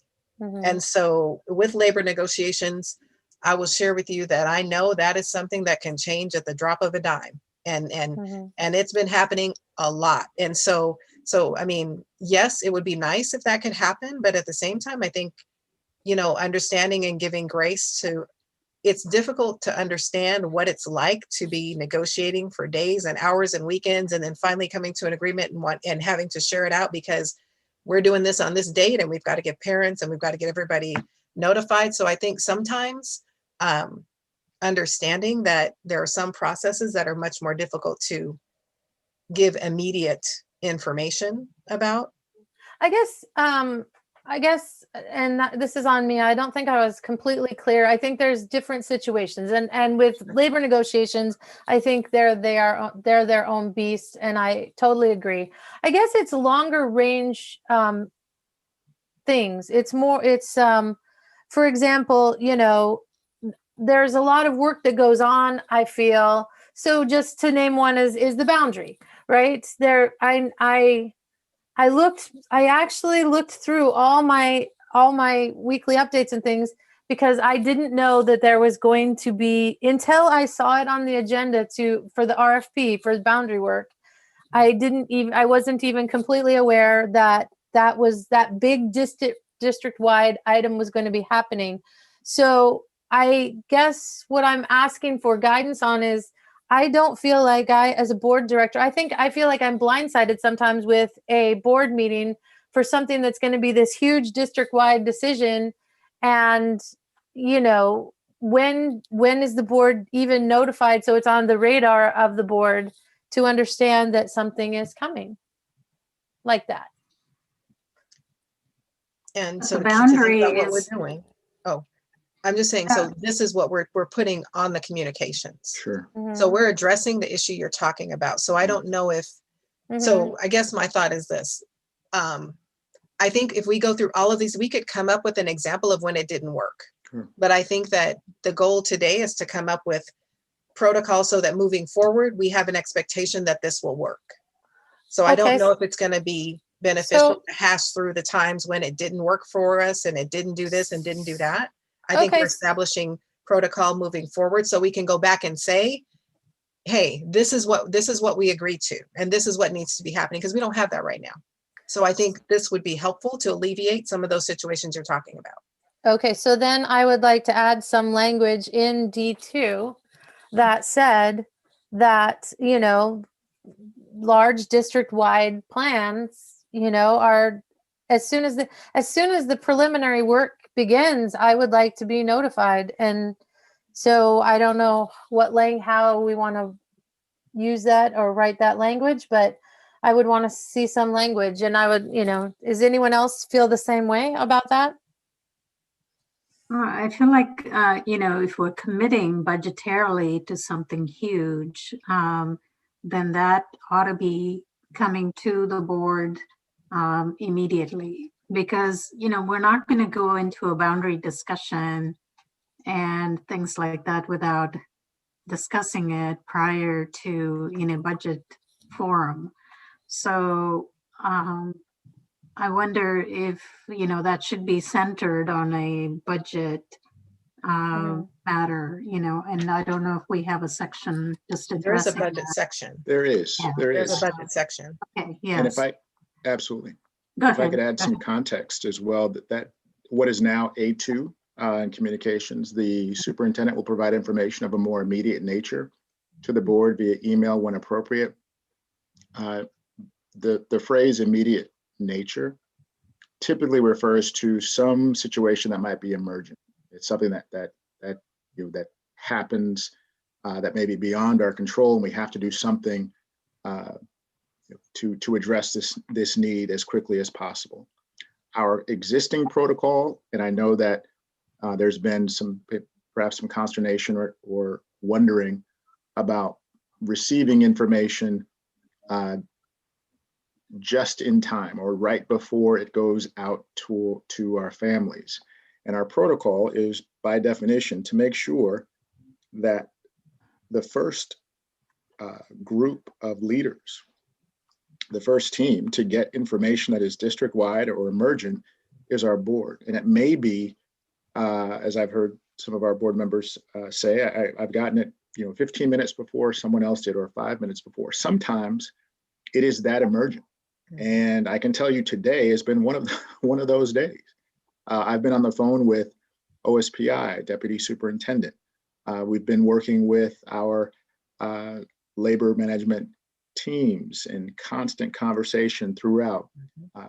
I've had multiple meetings that have been postponed, or I've had to step away. And our goal is to make sure that every member of Team KSD who is responsible, and our goal is to communicate to board when we have information that is important district-wide, then to our staff, then to our families. And that's the cadence. And it may not happen in the exact time frame that you may like, but our goal is that we want to make sure you're hearing this first. Ultimately, there's times when we have our one-on-ones. I would like to say it is important for both board and superintendent to have that opportunity to have conversations. That means sometimes I have an opportunity to share. Sometimes I have the opportunity to listen. It should be back and forth. And I think we can do a better job. Do I think we've done it perfectly? Absolutely not. But what I'm hearing and taking away is that how might we utilize those times for communication more effectively? And I think, again, coming to terms with our protocols and our agreements should help us be more effective. And if it's not, then we have to step back and ask why. Why is that? So based on what I'm hearing, is there any recommendation or additional thoughts?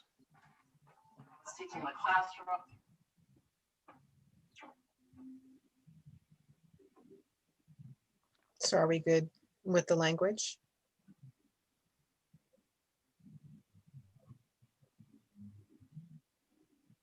Thumbs up, thumbs down. Can we move on to the next one? Okay. Okay. All right. So now A3, in the event of an extreme crisis situation, information will be provided to the board members via email, but a text message will alert members to the fact that an urgent email message has been sent. And that works for me. And I know that's happened, so. Okay, are we good with that one? Okay.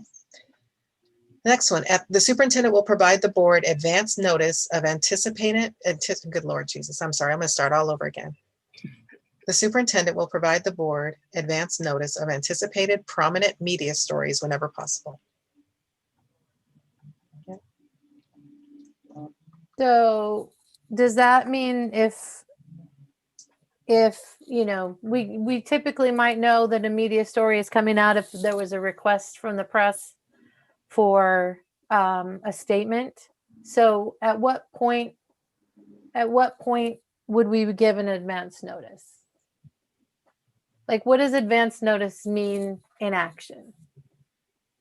Advance notice typically means that, as I've shared previously, the goal is to make sure that our board has a heads up that Right. either a story is going to be going to run, or that information is going to come out that may be impactful, and it's important for you to have prior knowledge.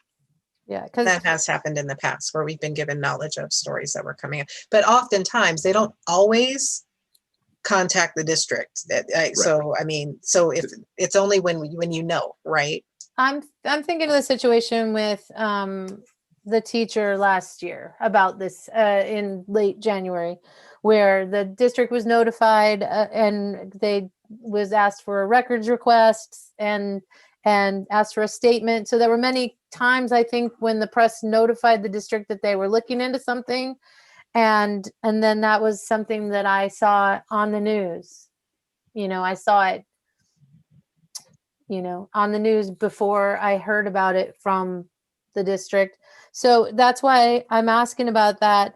So, you know, advance notice of anticipated. So when we talk about anticipated, you know, if you get a records request and a request for comment, is that when the anticipated would happen? Or is it, you know, I'm not trying to be obtuse, but I'm trying to just understand, you know, what would trigger notification to the board? So, Vice President Bettinger, I want to make sure I understand your question. The statement, superintendent will provide board advance notice of anticipated prominent media stories whenever possible.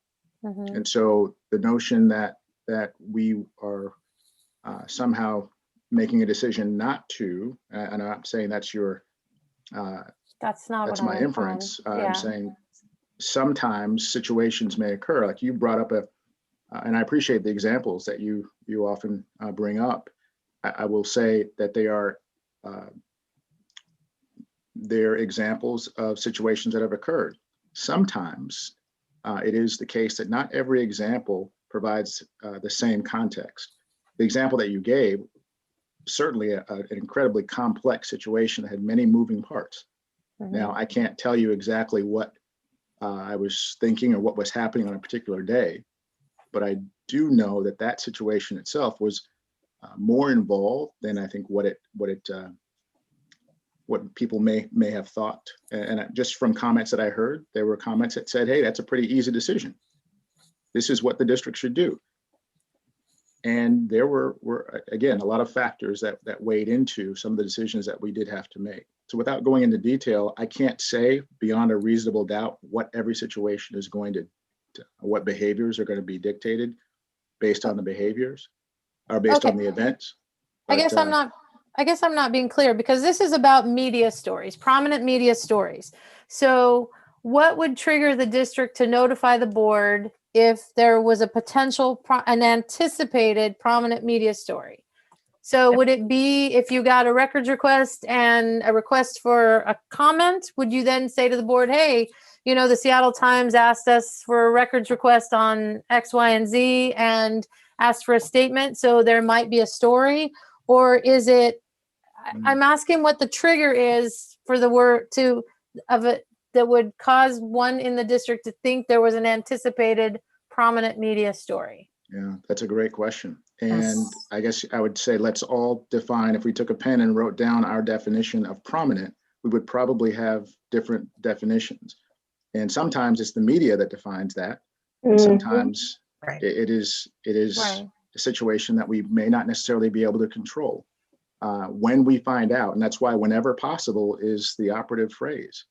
I will just share with you, there is no intent in any way, shape, or form for us to not provide you with information that we believe is important and that you should know. If it's a media story, I can tell you now, we don't always know when a media story is going to hit. We don't. And we find out sometimes after the fact. So, Dr. Watts, Yes. I think the word that's confusing there is the word anticipated. So that gives the impression it's something that the district knows is about to happen. And so then the whenever possible doesn't make sense. When we say you're anticipating some sort of a story, and then you would provide that information whenever possible. Sure. I feel like that is, I don't know, it's contradictory there. So I do think what Vice President Bettinger is saying is valid in the sense that if you are anticipating something that would be serious enough that it will make the media story, then yes, the board should be made aware in advance of it, because that has happened multiple times, not just, under your administration, but certainly prior to that. And so I think it's really important that, yes, the board needs to know, and we shouldn't find out through the media. Absolutely. And that's on the other side of that, I've worked for the media at Tacoma News Tribune, and I've gone after public records several times on stories that we never followed. Go after, and if there wasn't enough of a story, we never used it. So I'm not sure a public records request is going to dictate every story, but I think you probably in your gut feeling, Dr. Watts, and with administration and all the years of education you have in it, you might have a gut sense when this is going to go a little further than, and that might be I don't even know how you put that into a word, but I think that sometimes you get a sense if this is going to kind of boil over or we can tap it down. That's just my thoughts. No, I appreciate that. And Director, sometimes it's easier than that, or sometimes it's not, but yes. Vice President Bettinger. So to Director Venkatachalam's point, perhaps what needs to happen with this is the superintendent will provide the board advance notice of anticipated prominent media stories and remove the words Period. Whenever possible. Yeah, that's what I was thinking too. Just put a period there. Yeah. Yeah, I think Absolutely. that's better. Perfect. I think that reads well. Yeah. So removing whenever possible for a fourth. Thank you. And who's taking, Michelle, are you taking notes on this one as well? Thank you. Yep. I was just going to ask. All right. Thank you. Well done. All right, so the last one in that section, the superintendent will give reasonable advance notice to the board of district-wide events where board member attendance is desired. I think that one's fine. Thoughts, comments? Everybody good with That that? would be, right, special events or meetings. Yeah. Absolutely. All right, good. So that's one section that we agree upon. Next one is information requests. So let me get to that section on what I'm looking at. Would you like me to read, Denise, to give you a little break here? If you would like to, you are more than welcome to. I just thought maybe you're kind of tired of reading. So we're on to section B, information request. B1 reads, board members are welcome to contact senior staff by phone or email for information, clarification, or questions about board agenda items or other matters. Now that is one I disagree with because that kind of goes directly in against what we decided. Because again, they're not at our disposal.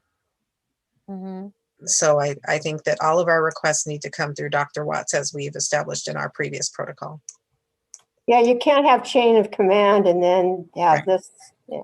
Correct. Well, and what I was going to say about this one is it's basically in our protocol guidelines anyway, our resolution. Right. So maybe just completely remove this one. I think that one should be I think removed. that's fair. That's fair. So there is alignment and Mhm. coherence. All right, are we ready to go? We're just taking that out? Yes. Mhm. All right, on to B2. If contacting staff via email, board members will copy superintendent and the executive assistant to the board on the correspondence. This is not on the sheet that I printed out. So, Yeah, mine is different too. Because and again, I think we might be using the old one. But Yeah, and, Yeah. and my apologies there. And I will say this, this is on, and I'll make sure you have a copy for your records, but what you're seeing, can you still see the shared screen? Mhm. Okay, yes. for B2, But I think this one follows B1, right? Because in all honesty, the board isn't necessarily supposed to be contacting staff via email unless, Right. so I think that honestly, I don't know what this would.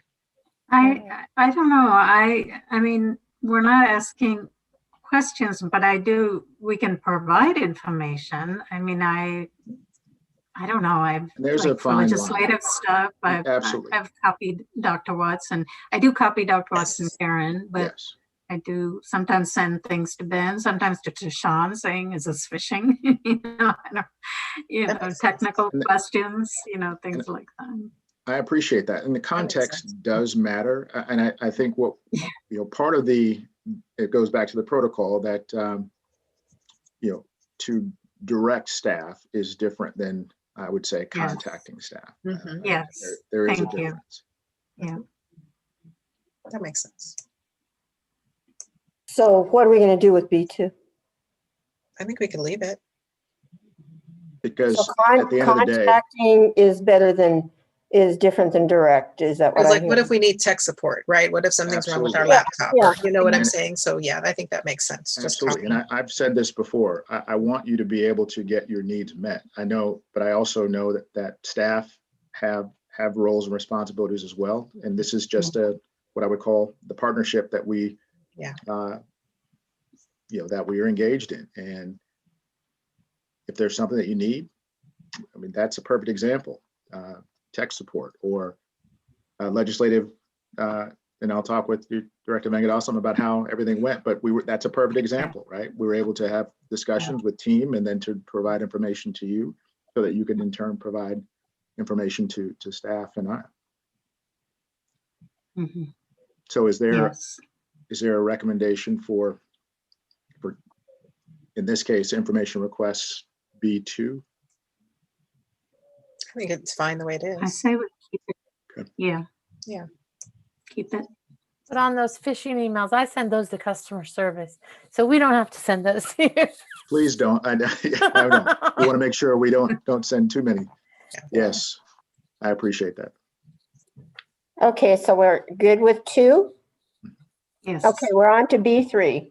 If the question or information request referenced in B1 cannot be addressed quickly and easily, for example, without having to hang up the telephone, those questions or requests will be directed to the Office of the Superintendent to assess whether resources should be dedicated to responding to the request.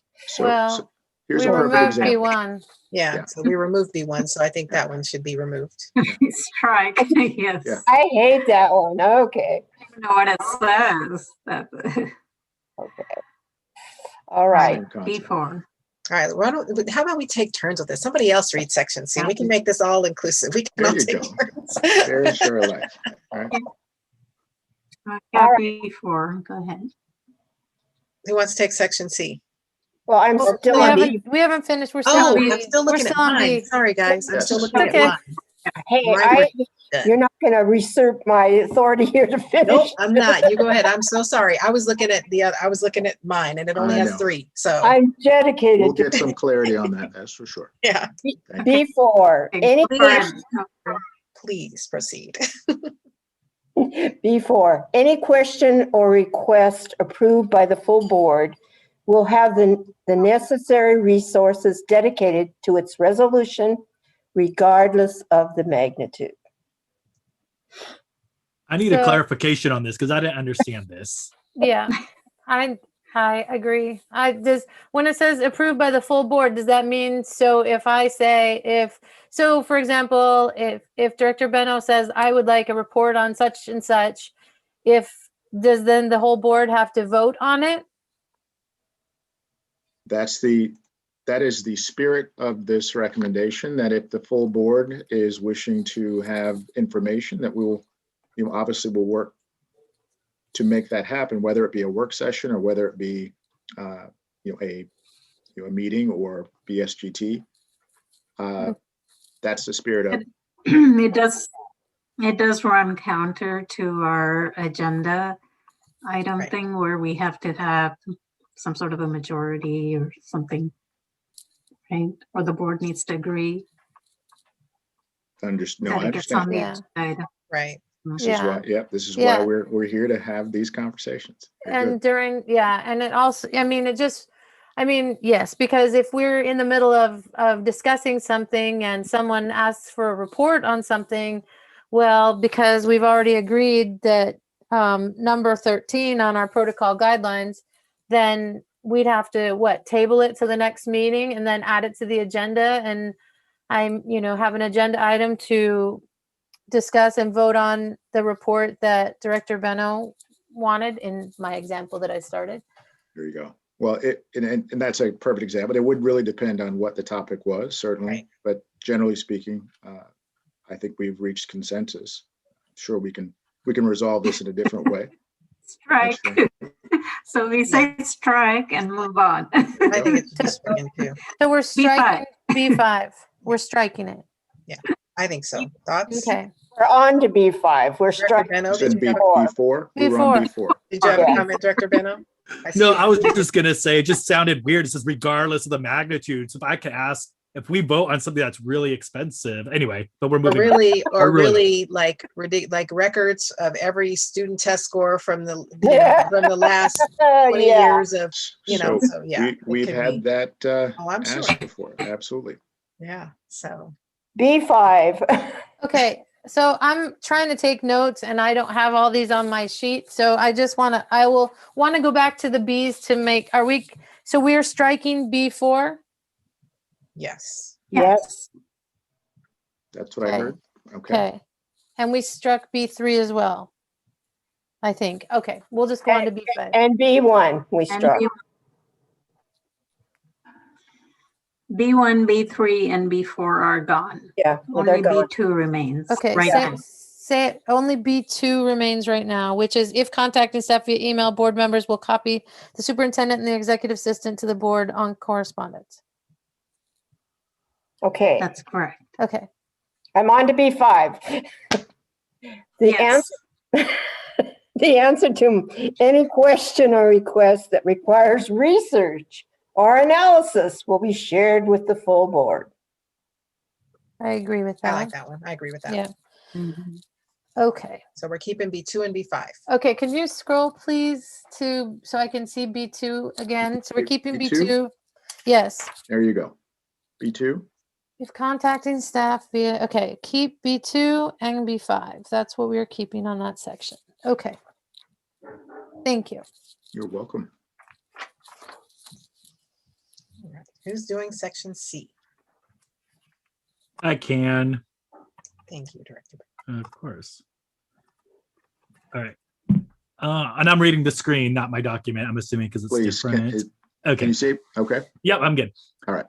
C1, if requested, the superintendent will schedule a recurring appointment to talk by telephone with a board member during the off week between board meetings to discuss any pertinent matters. I think that makes sense.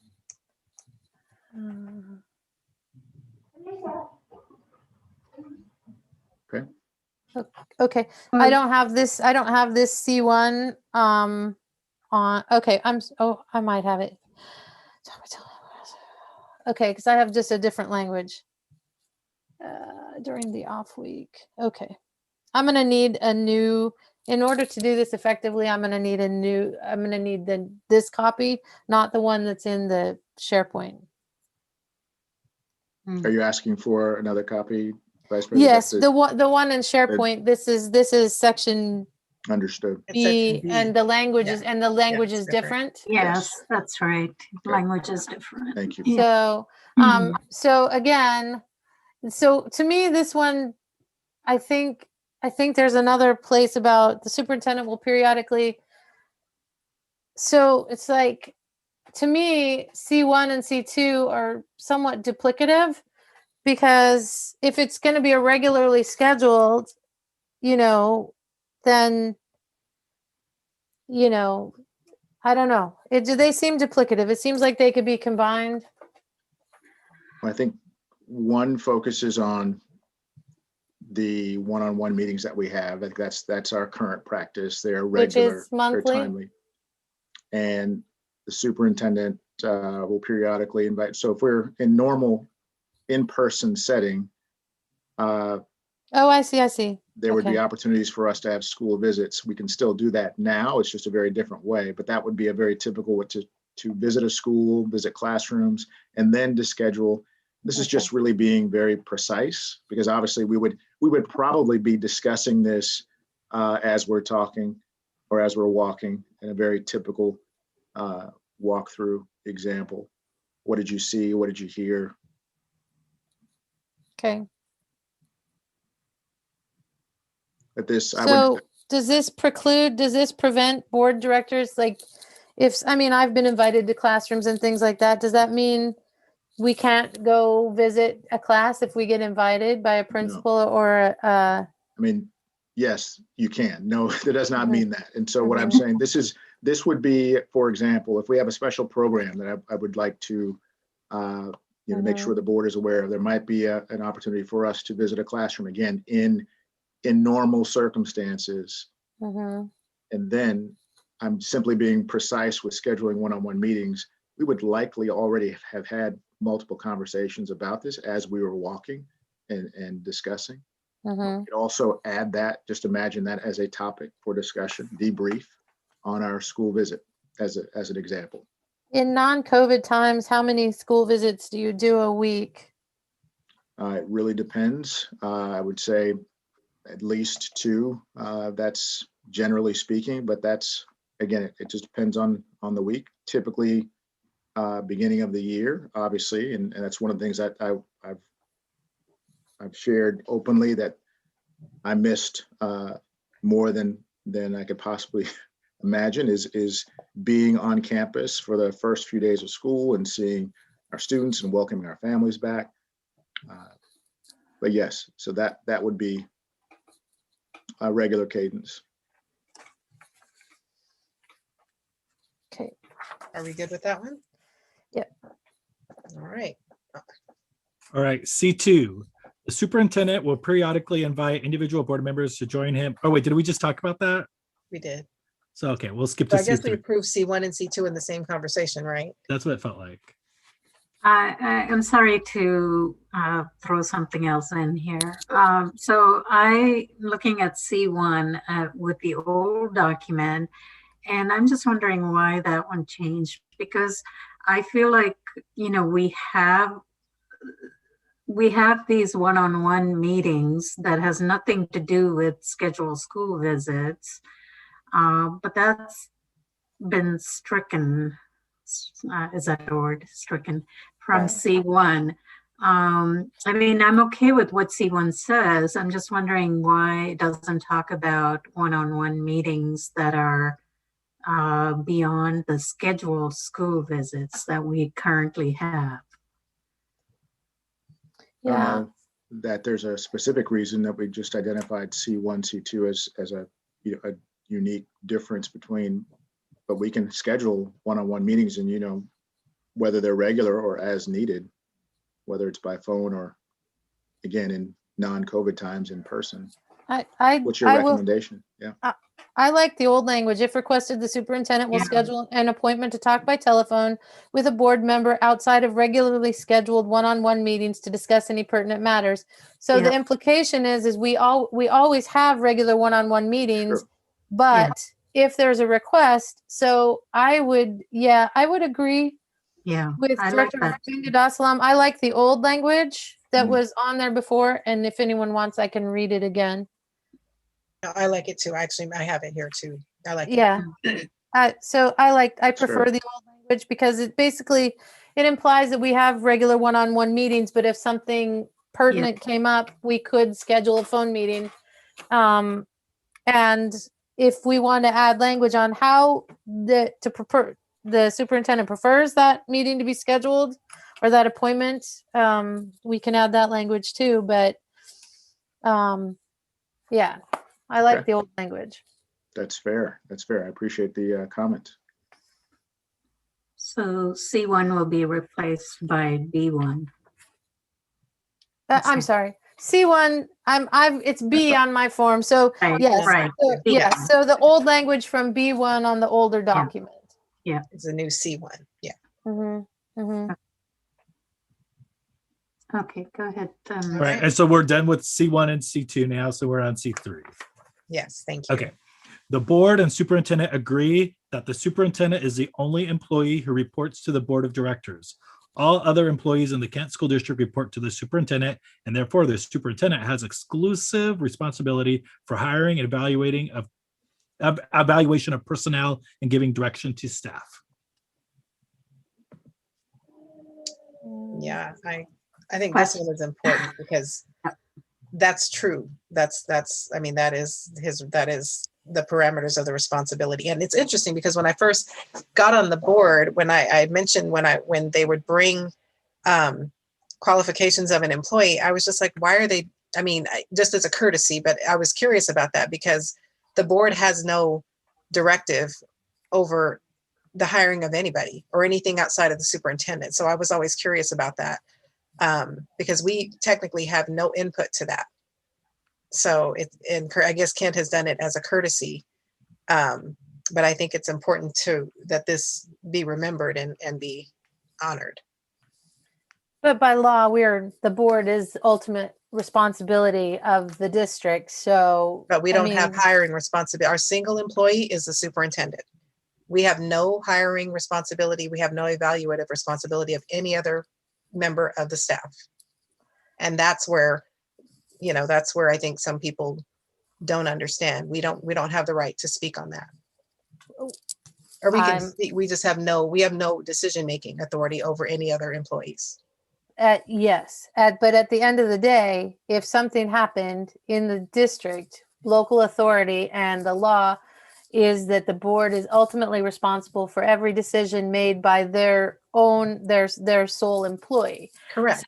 So that's where it gets murky. We just have to trust that he's making the right decisions.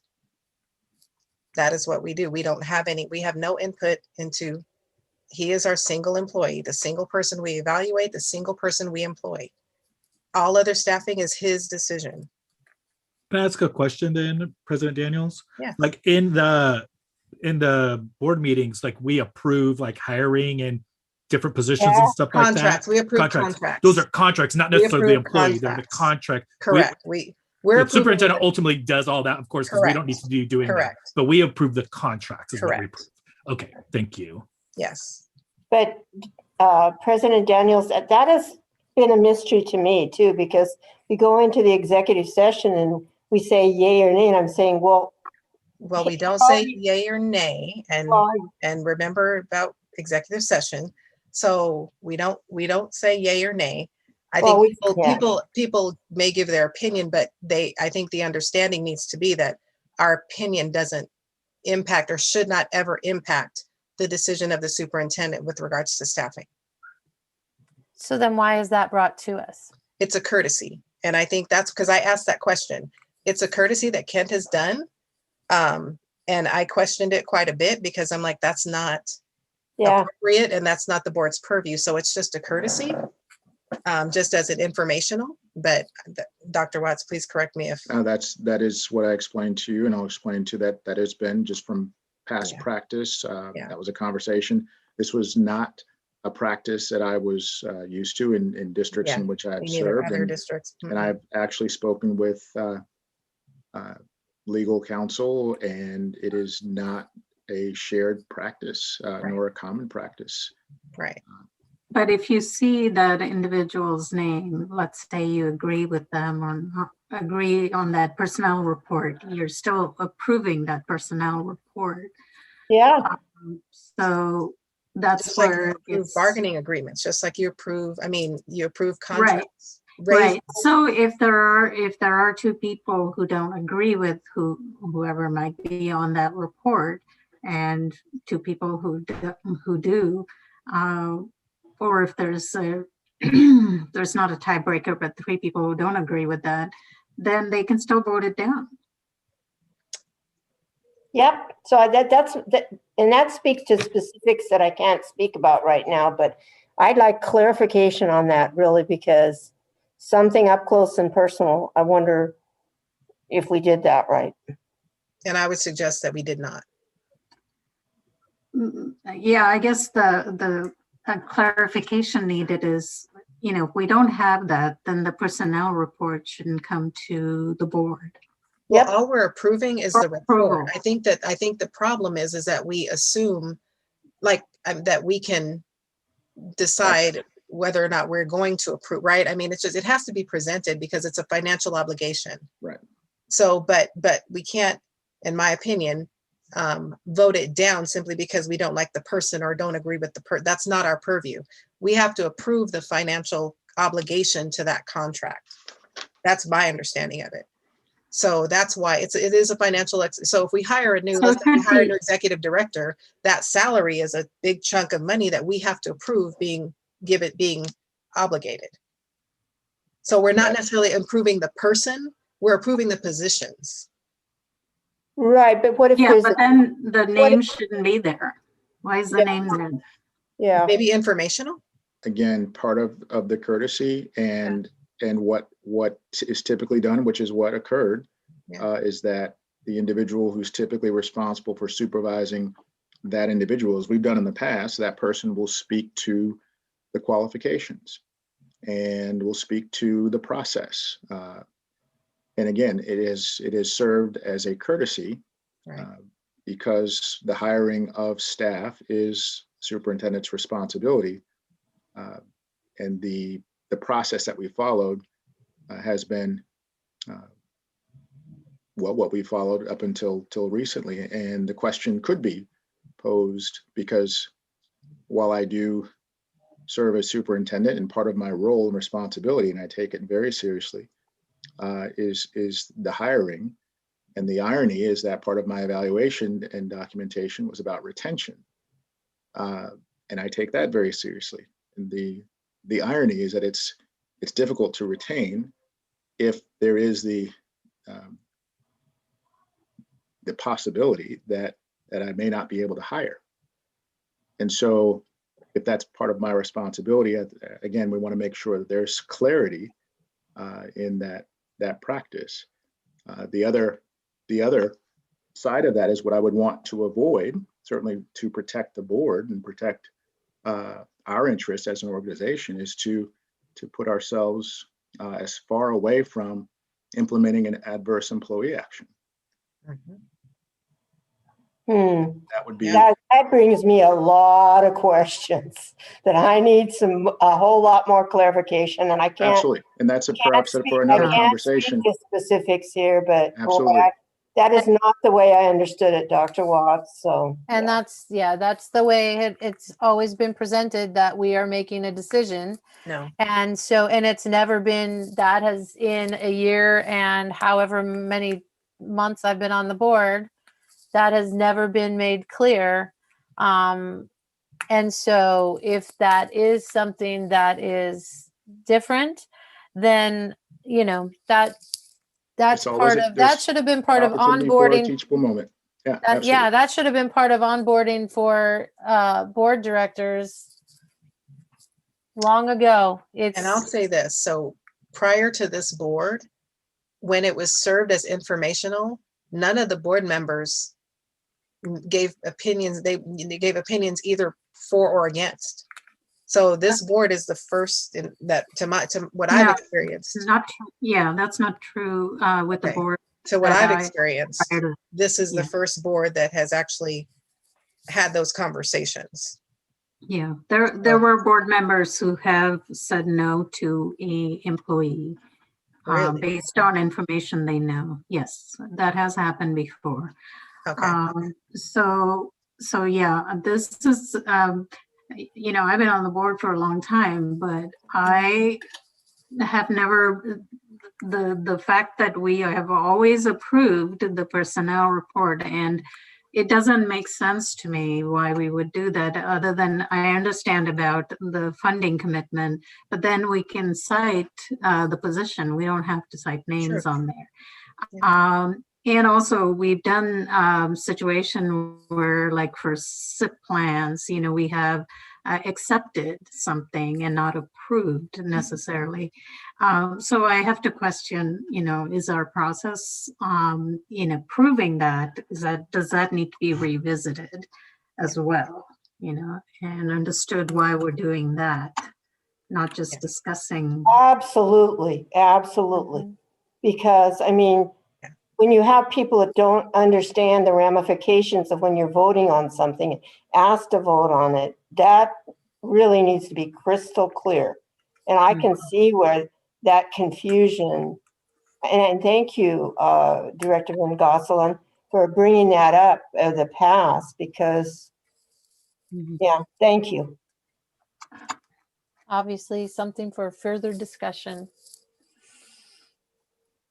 So on this one, then, until we have, feel like this one, C3, then we need more discussion and perhaps legal advice on the wording of this one. No, this is the legal, this is the language. C3. This is, he is the sole, we don't have that. Okay, but I've heard two different things now about what's happened in executive session. And so this one, I have questions, and I would want to talk to, because again, by law, so, if what Director Vengadassalam said, if I have knowledge that someone that they're proposing for a role potentially, and I can't even understand I'm just making something up, but say I know something about someone, and then all of a sudden their name is on the personnel report, and it's like, oh my gosh, I know for a fact that this person did something that I wouldn't support that person working in the Kent School District.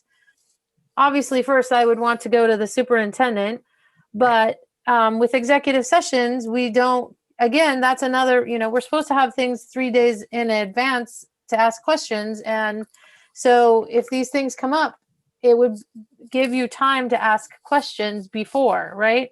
No, because it's confidential. What's done in executive session is entirely, that's why you can't take notes, and that's why everything in there is confidential. I understand, but So if some of the documentation You But can't.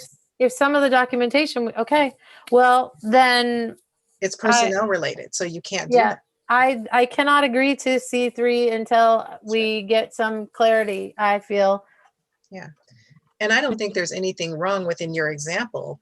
You could say to Dr. Watts, okay, just during the conversation or whatever, this is the information that I have on this person, so that he would then take that information and research and do what he needs to do. Mhm. But as far as the board having a direct impact on saying yes or no for positions, promotions, whatever that looks like, we don't have that.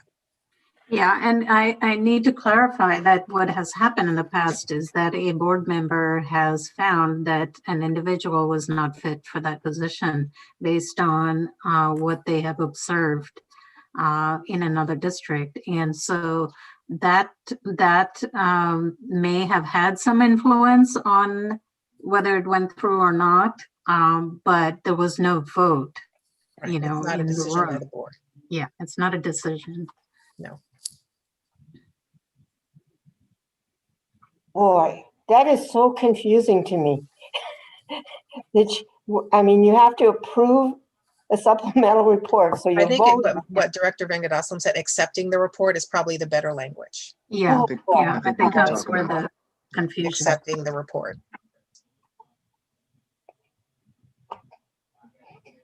No, I appreciate that. Yeah, and that's, I think this conversation speaks to the complexities of all of the decisions that we all have before us, but particularly from a human resources perspective. Obviously, there's confidentiality, there's information that someone may be privy to.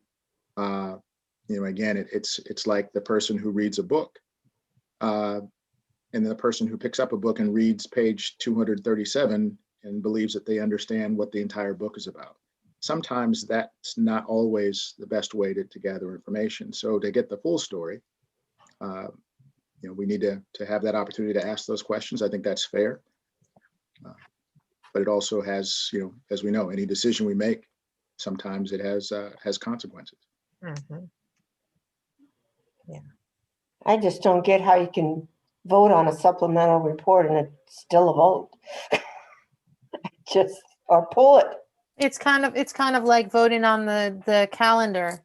You know, it's like if the It's just union, approving it.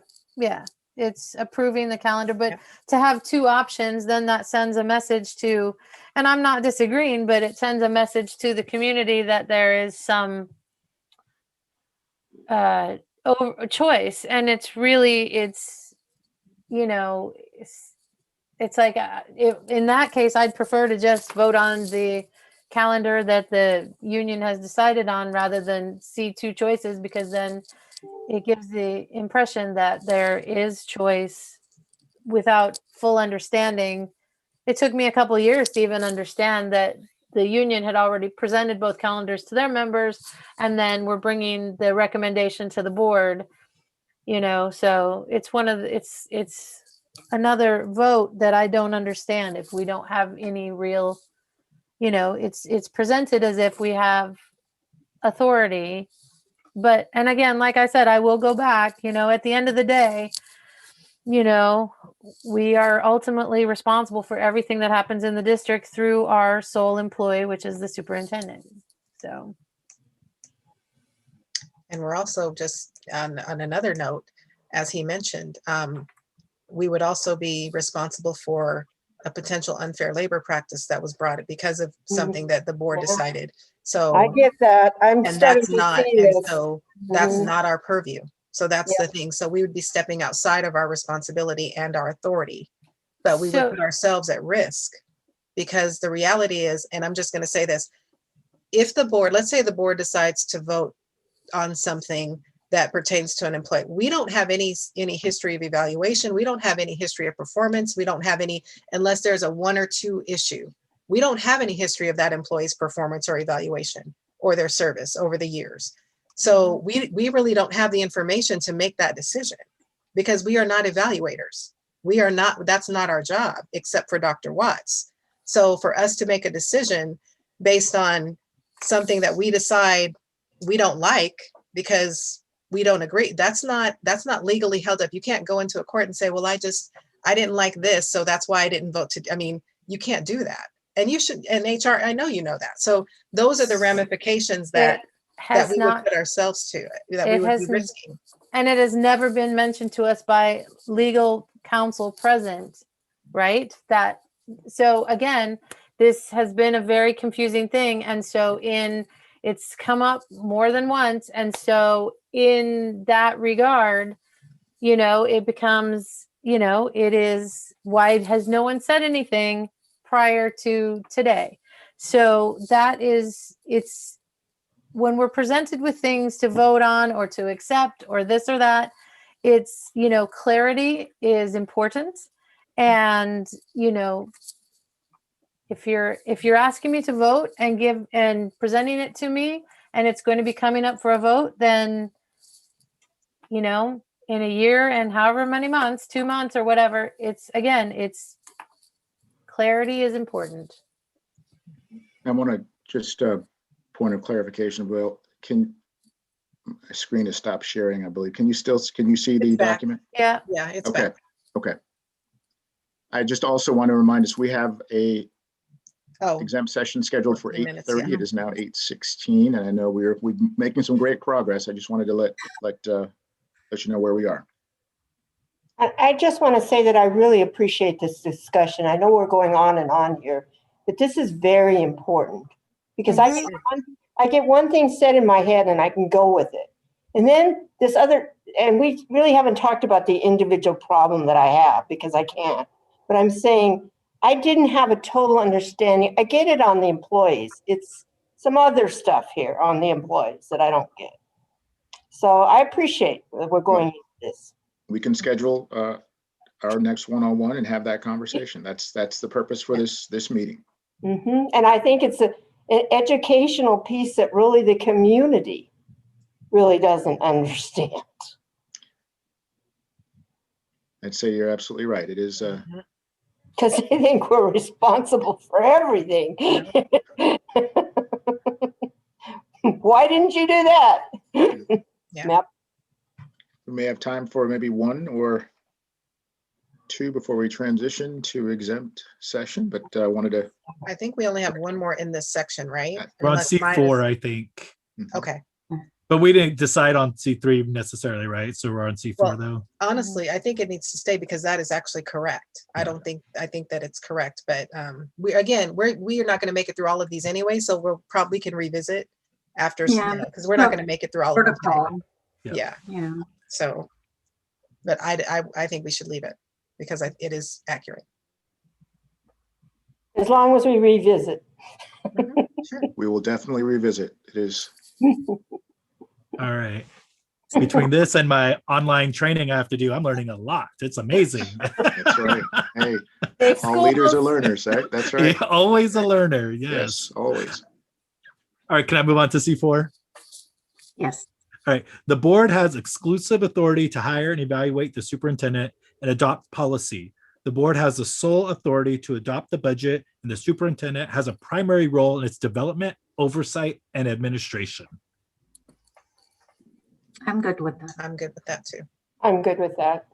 So this raises the question is, when are we going to have our first budget meeting for the next school year? It's already March. I'm just What- wait, other side Coming, topic. yes, coming very soon. Certainly, we've had those discussions. You can imagine as we prepare for our next academic year, but obviously our fiscal year as well. We are in process and conversation and planning, pre-planning with regard to our federal dollars, our ESSER funds. So just know that we will be sharing that information at a presentation coming soon to a virtual board meeting, hopefully, and perhaps even sooner, a physical board meeting. We'll have some updates on that as well. Stay And tuned. just know we are not the only district because I just got a request to share my budget for next year today. So, Yes. There you we're go. not the only district who's in this because No, There you go. no, no. So my only question about this one is, you know, our role, the board's role is to set the vision or set the parameters and things like that. And that doesn't, that's not like nowhere in this is that included. And I think that's missing from a lot of places in this document, at least in Washington State and local control, that the board is supposed to set the vision and, you know, and set forth parameters on especially budget and things like that.